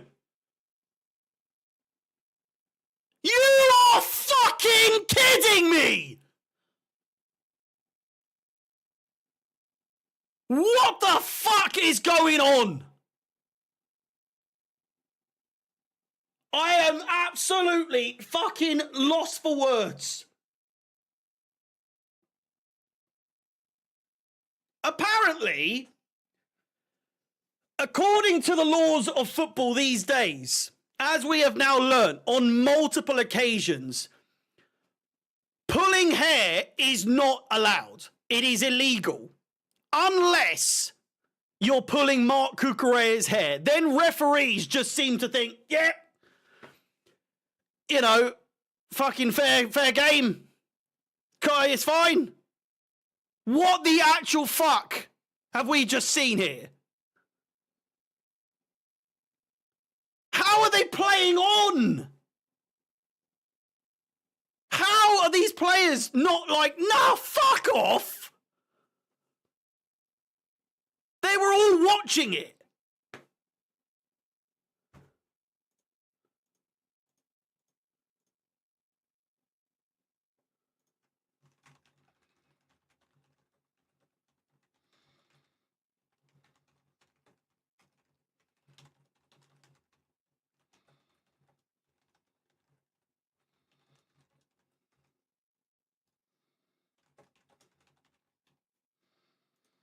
What's the point? What's the point? And you know that cunt is going to fucking score now. If he goes on and wins the game, they're obviously going to retrospectively go and they'll look at on VAR watch and be like, sorry, whoopsie-doodles, it's all jeepers. We've only gone and made another boop with fucking Chelsea Football Club again. It should have been. Can you? We've only gone and done it again. We've only gone and done it again, haven't we? We made an oopsie. It should have been a red card. And and he did go and will score the winner. Oh! What a fucking joke. What a joke. Do you know what I mean? Like, all of this just for them to come out and be like, sorry. You know, these mistakes happen, you know.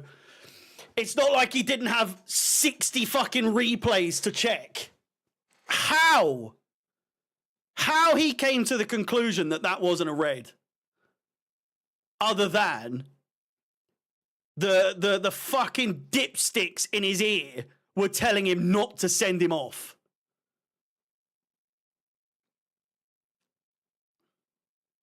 I absolutely cannot fucking believe what we've just seen there.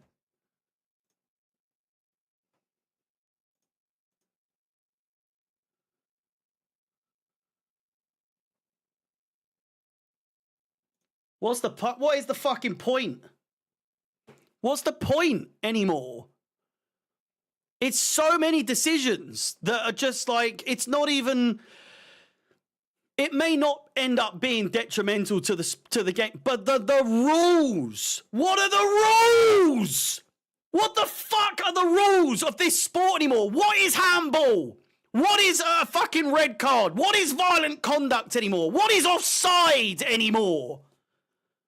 Is it your armpit? Is it your fucking Swede? What the fuck? I've never felt so, like, in the dark as to what the fuck the rules are of this sport anymore.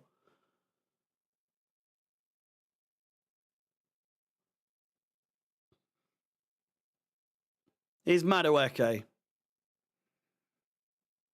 Great chance. Kukurea blazes it.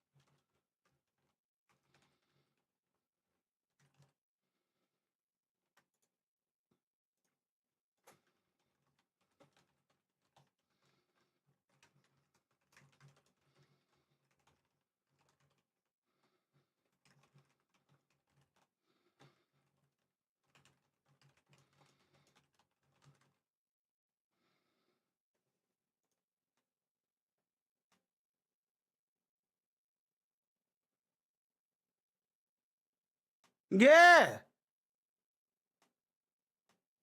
Also, I think someone actually said it in the chat, but I've just seen a tweet about it.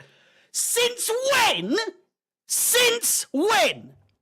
Since fucking when Are you allowed to award a yellow card from VAR? It's either nothing or it's a red card. And the fact of the matter is, I swear that you can't go to VAR unless a yellow card has been given. He never got a yellow card to begin with. So the fact is, the cause for it to go to VAR, the violent conduct on display must have been so fucking insane for them to be like, do you know what? You should probably check this. I know you haven't booked him, but you should probably check it anyway. To then retrospectively give him a yellow card, which we've never seen before.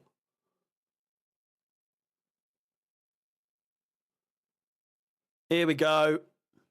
Jesus Christ, he nearly did score. He nearly scored. He nearly fucking scored.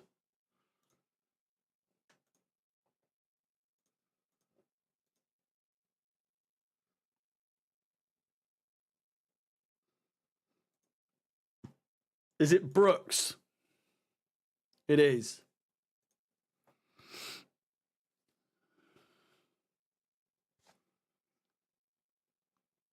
Look at him. Look at this cunt. Smiling, going like, oh. He knows he shouldn't be on the pitch. He knows he's lucky to be on the fucking pitch.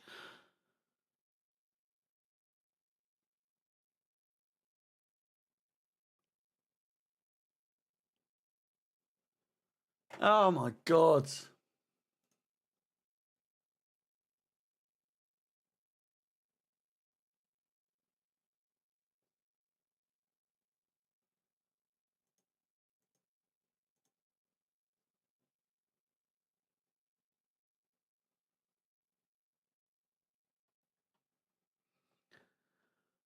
So what are people saying?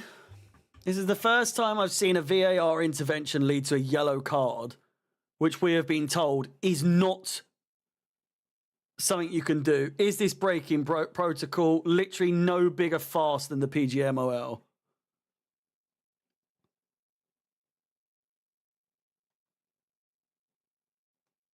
Yeah. Most watched league in the world and a live TV game. And that's the best VAR angle that we have available. Nothing zoomed in. They didn't zoom in, like, even with the footage they had available, they didn't zoom in to just make real certain of something that was just so clear and obviously a pull of the hair.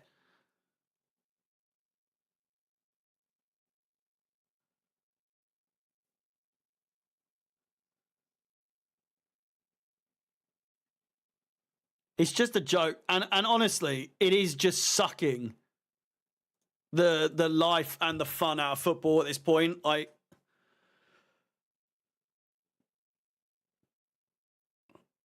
It's just so boring at this point that referees play such a huge part in the drama of football these days. Like they just try so hard to make it about themselves, don't they? They really do. Here's Enzo Fernandez. Madueke. Madueke to the byline. Corner ball. It's just all about the refs all the time. Like, even the fact that he had to look at that a million fucking times, even though you can see it the first time you watch it, you go, oh, that's bad. But then surely the more you watch it, the more damning it looks. It's just crazy to me. It's fucking crazy.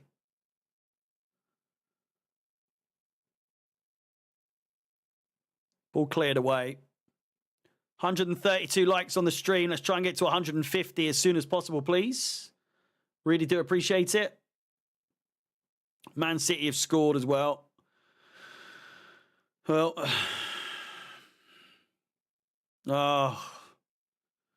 fucking hell, man.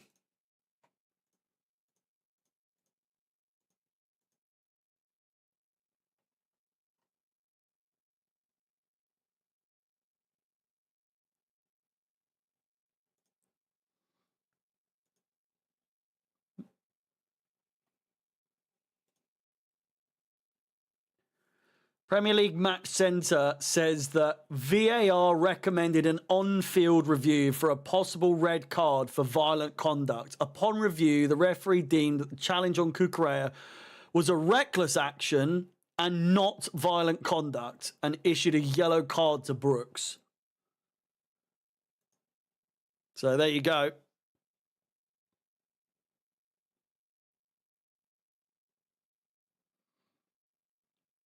And I guarantee retrospectively they'll look at it. Howard Webb, Michael Owen, they'll look and be like, yeah, sorry, it was a red.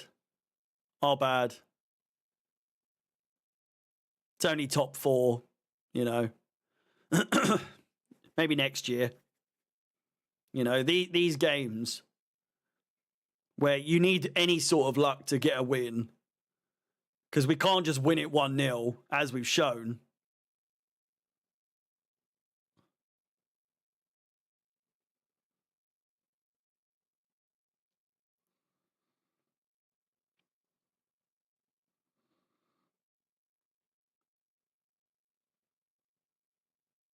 Oh, Madueke, man. Fuck's sake. Ugh. Oh, they'll never be held accountable, John, I'm afraid. It's too much of a fucking... Oh, cunts!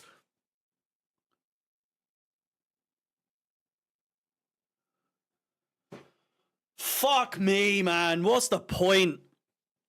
What is the fucking point anymore? I can't fucking be bothered anymore.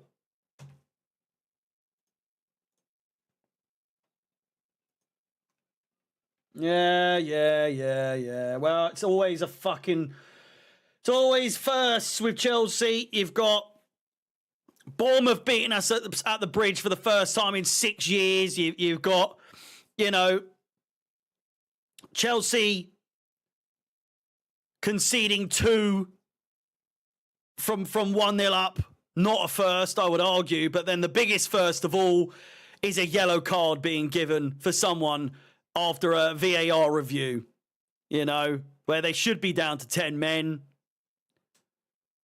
Tell me I'm a moany little bitch. Tell me I'm fucking complaining. Tell me I'm whinging. Tell me to cry more. We shouldn't be losing this with 11 players on their pitch, or on their team. They should be down to 10 men. There's no fucking two ways about it. It's a fucking brilliant goal. I'm so over this, man. Jackson hit it! Oh my God, he never shoots first time.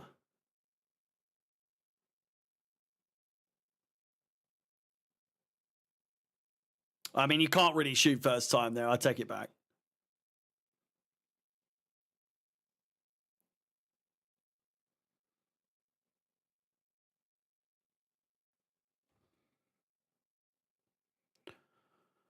Oh my God, it's like a carbon copy every game. We're losing and drawing in the exact same way every time. And this fluorescent yellow cunt somehow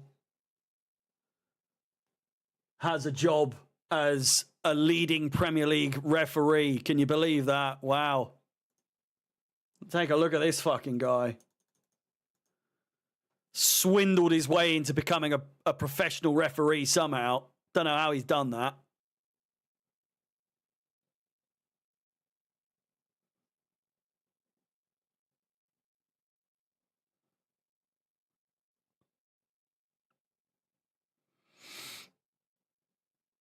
Achimpong. 20 minutes to play.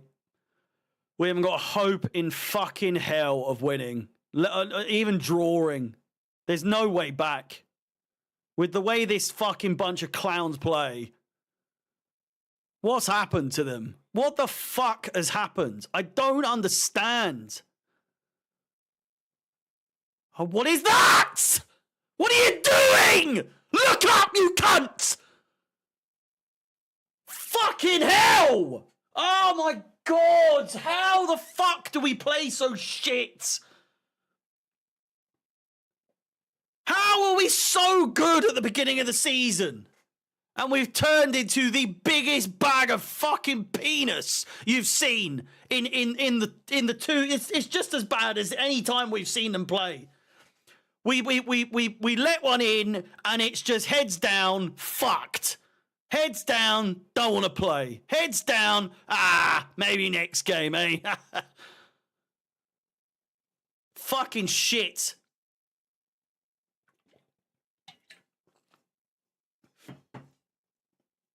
And we can complain about the VAR decision all we like, but truth of the matter is we fucked it ourselves here, even with that decision.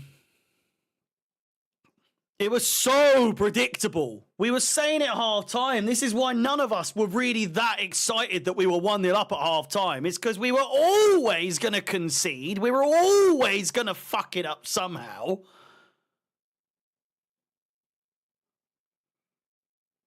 If we win 3-2 now, it'll be a fucking miracle.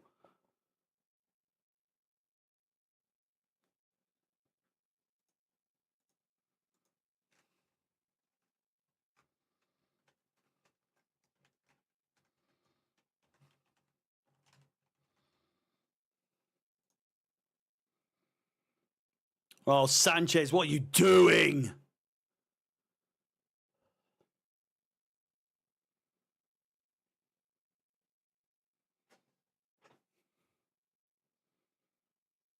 Oh, they're fucking about now.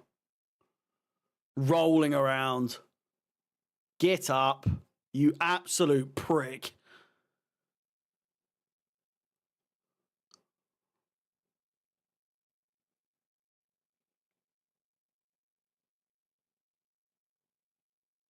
Yeah.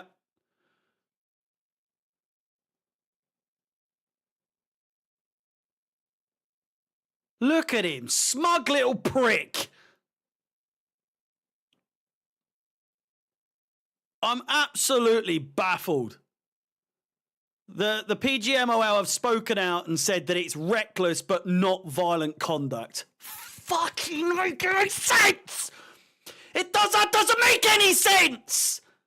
They're acknowledging that what he did was reckless and wasn't fit to be on the pitch. It's not an action that is befitting of a fucking football game. But it's a yellow card, which we've never done before. We've never retrospectively given a fucking yellow card before.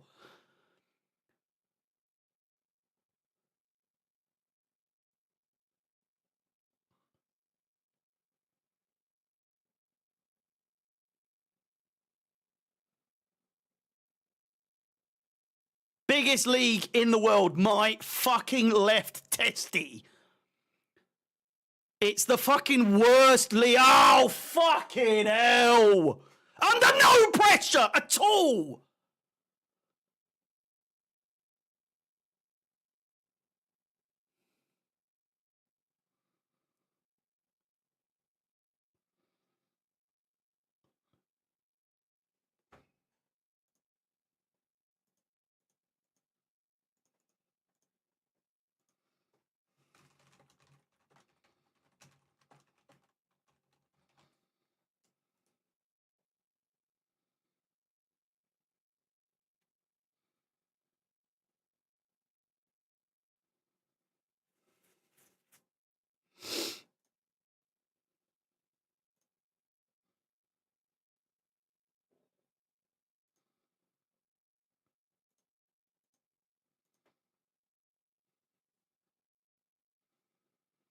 Yeah, everyone's saying the same thing, even neutral fans.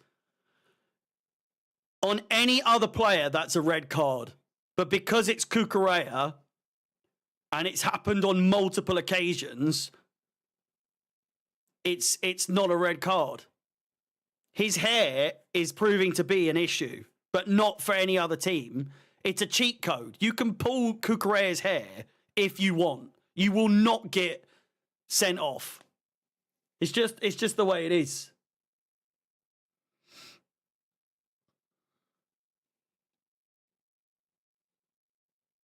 Enzo.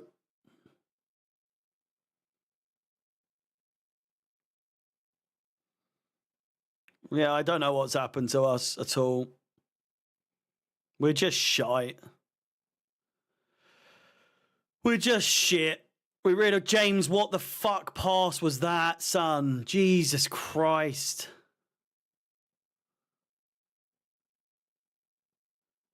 Tossing's pissing me off. Great pass from Palmer. Not the best of passes, but Caicedo's been fucking shit today. Caicedo has been fucking awful. Passes have been shit. His tackling's been shit. Jackson.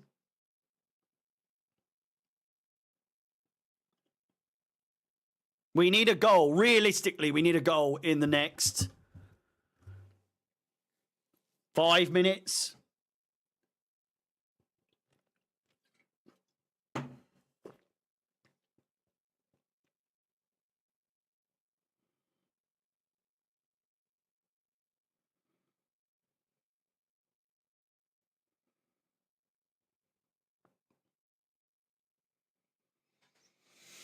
Oh.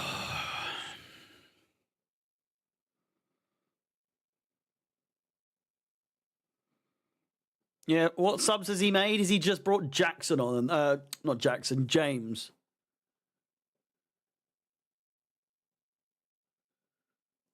James and Tossin. Two defenders. Two defenders. Oh, dear. 56th minute after they equalised, he thought, yeah, let's bring on a defender. Hey, let's bring on a defender. 68th minute they score. Oh, let's bring on another defender. Go on. Let's bring on another one.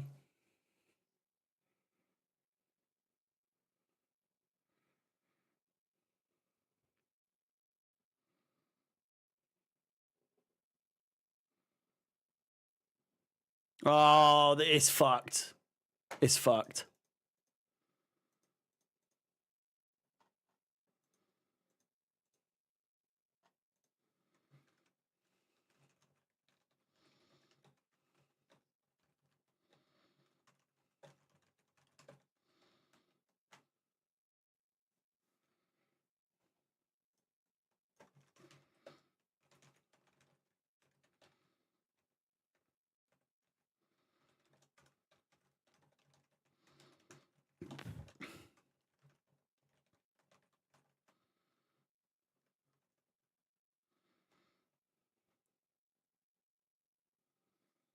Ball played forward. Madueke's offside.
Ten minutes to go. He brings them on too late every single time.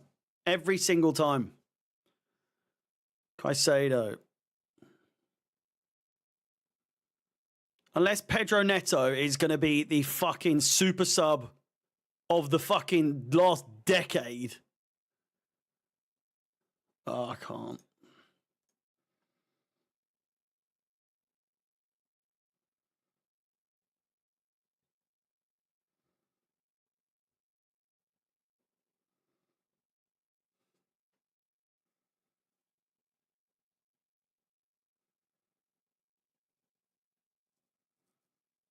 Caicedo off. We're now chasing a draw again. Chasing a draw.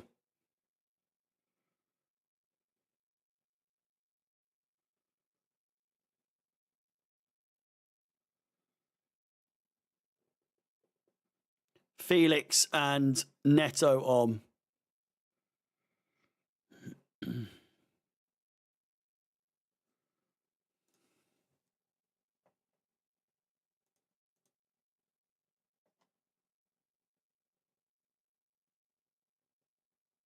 I'll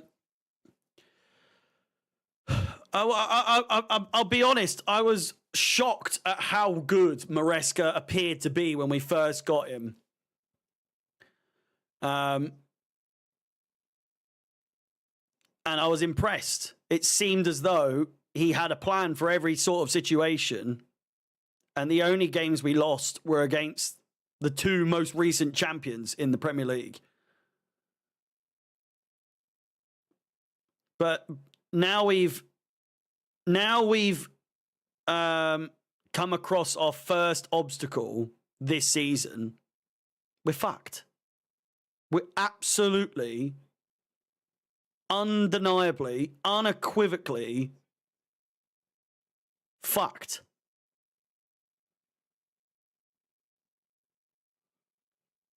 Every time we concede, it's game over.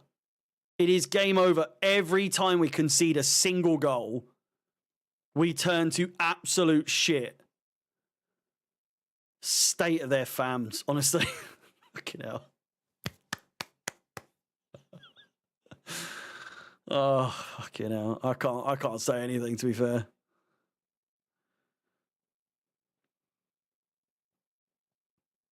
We might lose. Do you think? The referee has just fallen over. Is he pissed? Is this referee drunk? He's just staggered around the place and fallen over. Is he fucking pissed?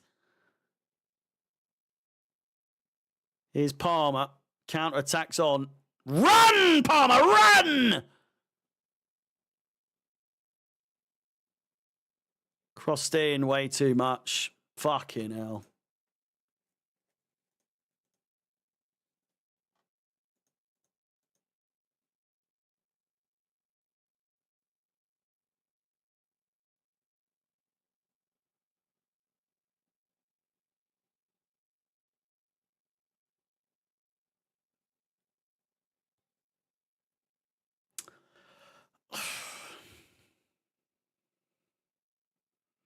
Alex has just tweeted saying, quite clearly the subs were not players that Maresca either wanted or at least now trusts. Massive problem. No way he and the directors are aligned. Otherwise, he'd be bringing... He's not been here long enough for him to have that sort of say. You fucking play with what you've got. If you don't like the players, just fucking do it anyway. Stick them on. That's not... Oh, my God, they're going to score again. That's not the directors. That's not on the board. That's on Maresca being a little fucking whiny bitch. Saying, well, I don't like the substitutions I've got. I don't like my backup players. It's like you've not been here 2 weeks. You've been here hardly any time at all. You don't call the shots here, Baldy. You bald fuck.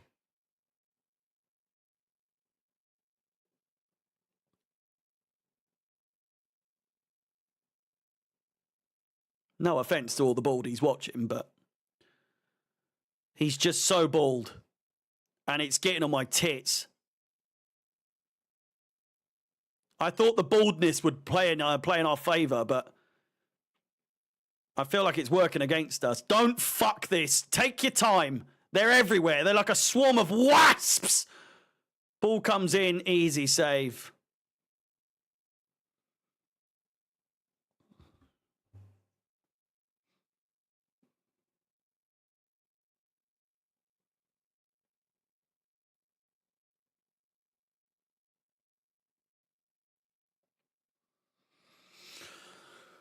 Oh my God, man.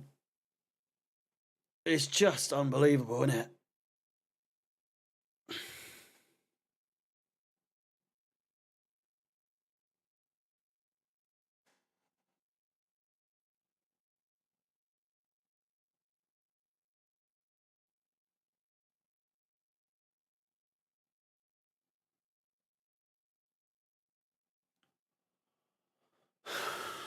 He waits and waits and waits and waits and waits. This referee, he waits and waits and waits and waits for a foul. Plays on, lets it play, lets it continue, and then Felix gets away from his man and he brings it back. He doesn't play the advantage, even though Felix gets away.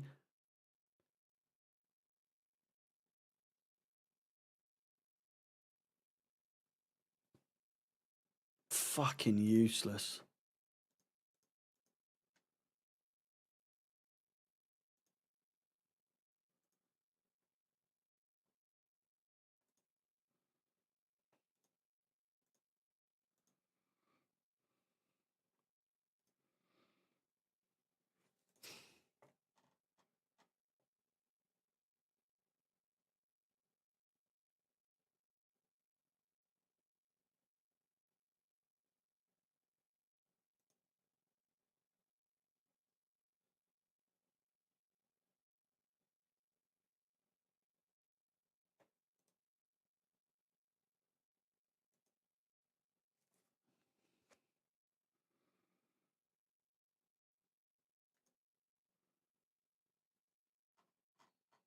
Two and a half minutes to go.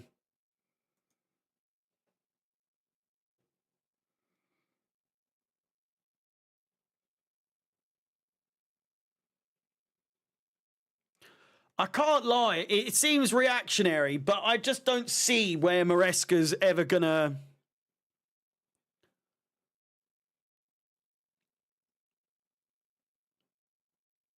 Like, how has he not thought of a way to turn this around in 5 fucking games?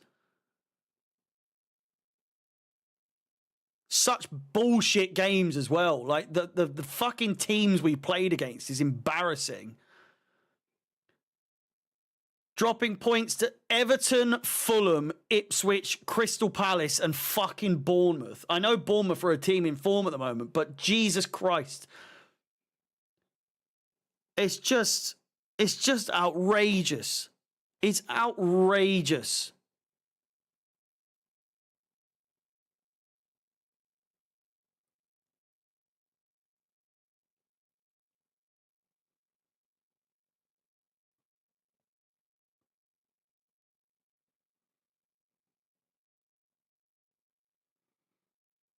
Oh, Enzo.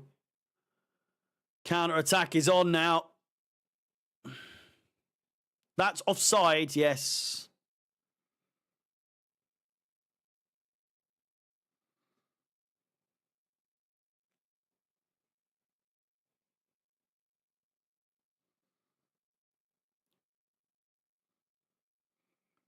I mean, the fact that he's not beaten Palace at all this season, even though we've not lost or drawn to them in the last, 14 fucking Premier League games.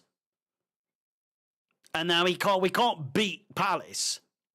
And they're arguably one of the shittest runs that they're fucking pants.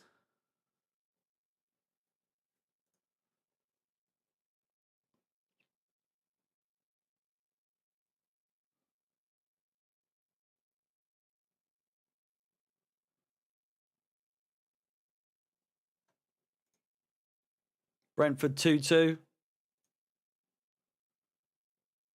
2-2. Wow. Still 1-0 with Nottingham Forest and Liverpool. 8 minutes of additional time somehow. Here's James. Ref! That's not fucking... Oh my God, he hasn't got the ball there at all! What are you talking about?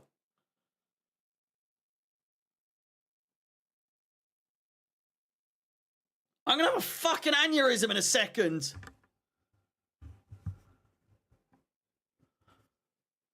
This fucking clown.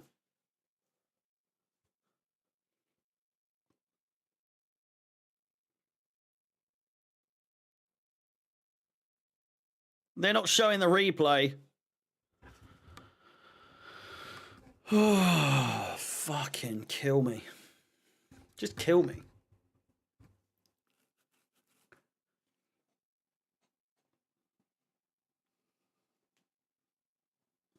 Fans are walking out.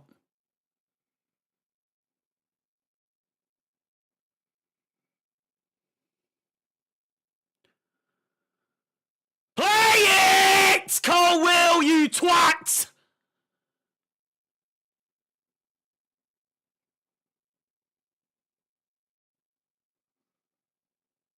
Oh.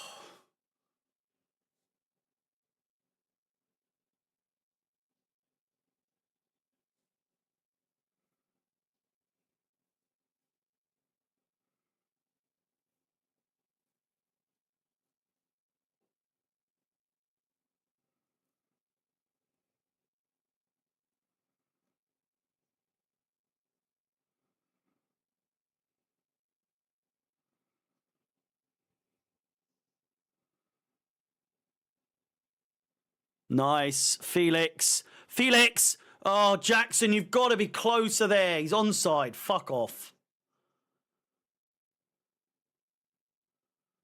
Kukurea.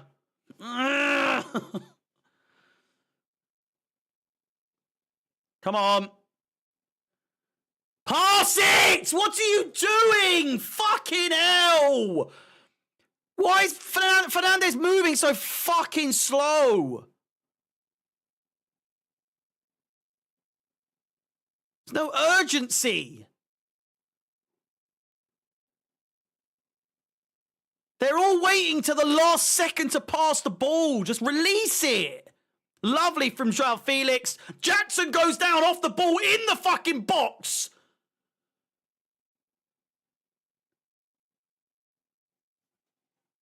He did not. He did not.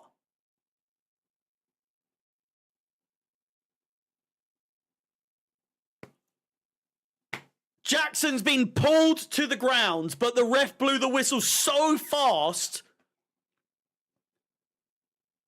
that he blew for the incident that literally happened a split second before. And he's gone for that rather than, you know, being able to check for a penalty. He blew the ref so fucking quickly, the whistle so quickly. He's given the foul on Felix, but Jackson was being pulled to the ground by the defender in the box. Oh my God, score this, please. My loins need it. My loins require this. A James Screamer. The mess I'm about to make if this goes in. Yeah! Yes! Come on! Come on! Useless cunts! The lot of you! Fucking win this!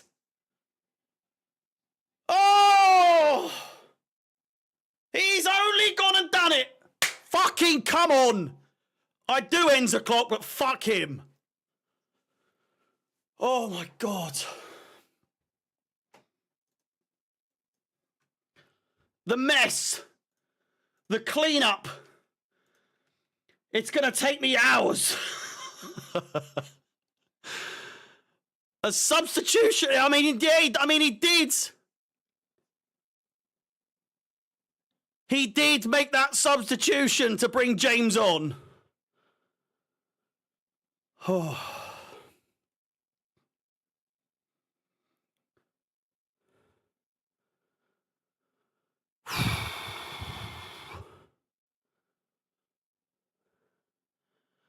Come on, man. Score another. I beg you. I beg you. Come on. I'm losing my voice.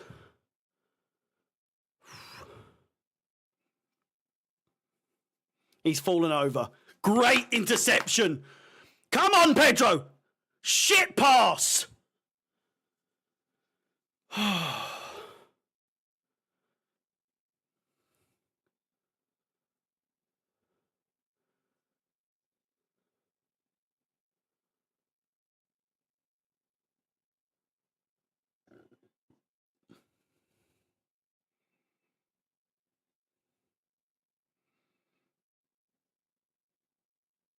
Oh, Liverpool have fucking equalised. Jota, every time they need a fucking goal, it's him. Such an annoyingly reliable player. Fuck me.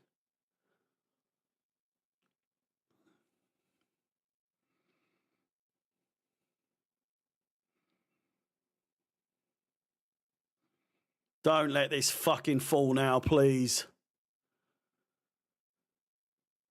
Oh, how are we allowing them to run at us like this?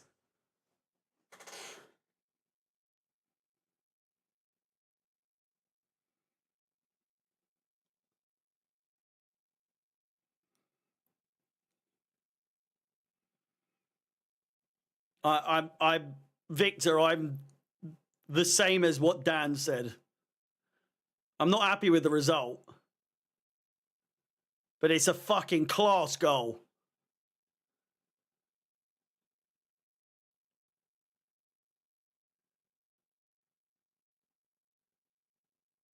Come on, Sanchez! Hurry up!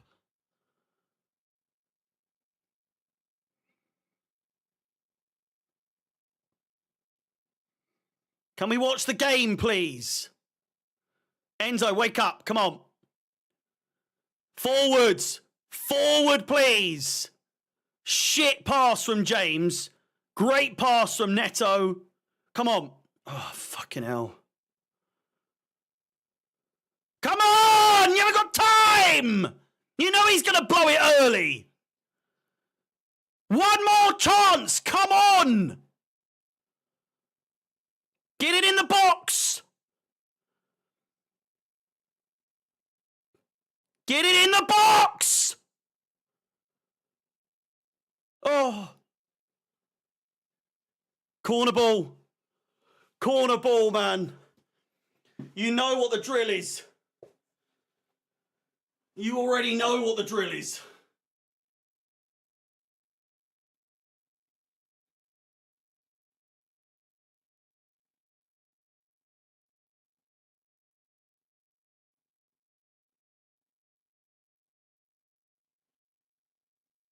Come on. Please.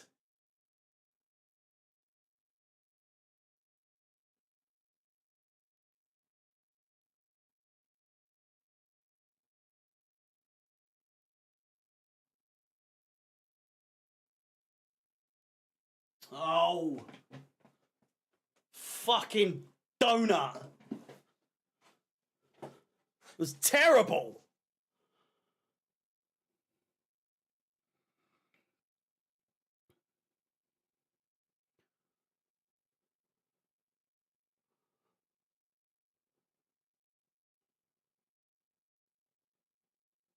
Are they going to boo?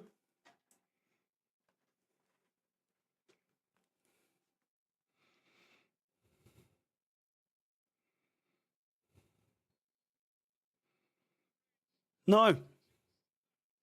Not really. Not really any boos. No, there we go. 2-2. Game over. It's... I need to go to bed. My head is pounding.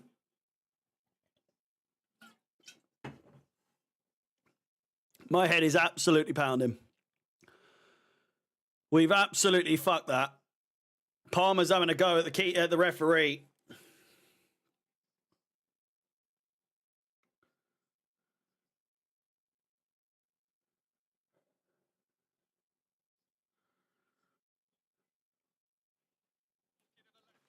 Well, I did say 2-2. I did say 2-2. So there we go. I don't know if I've got the energy to do a review. If I'm completely honest with you, I might wait to calm down and to do. I'll do my player ratings tomorrow. If you want to hear what I had to say about the game, then listen out for the player ratings show tomorrow. I'll do a video tomorrow doing player ratings, like I say, and once I've calmed, I'm just going to say so many things that I'm going to be so rash and so reckless with what I say, and I know that's probably entertaining, but fuck me, it's so long. What we're watching at the moment is so tedious and so easily rectifiable. But we'll see. We'll see. 2-2. Points are shared. Please do subscribe, like the videos. Hit the bell notification. Click the link in the pinned comment in the chat and in the description to subscribe to my new YouTube channel. Harry Does 100. The premise will be explained closer to the time, but I can assure you, it will be a good one. Thank you for watching. I'm going to go to bed. I'm fucking knackered. All the best. Love you all. Goodbye.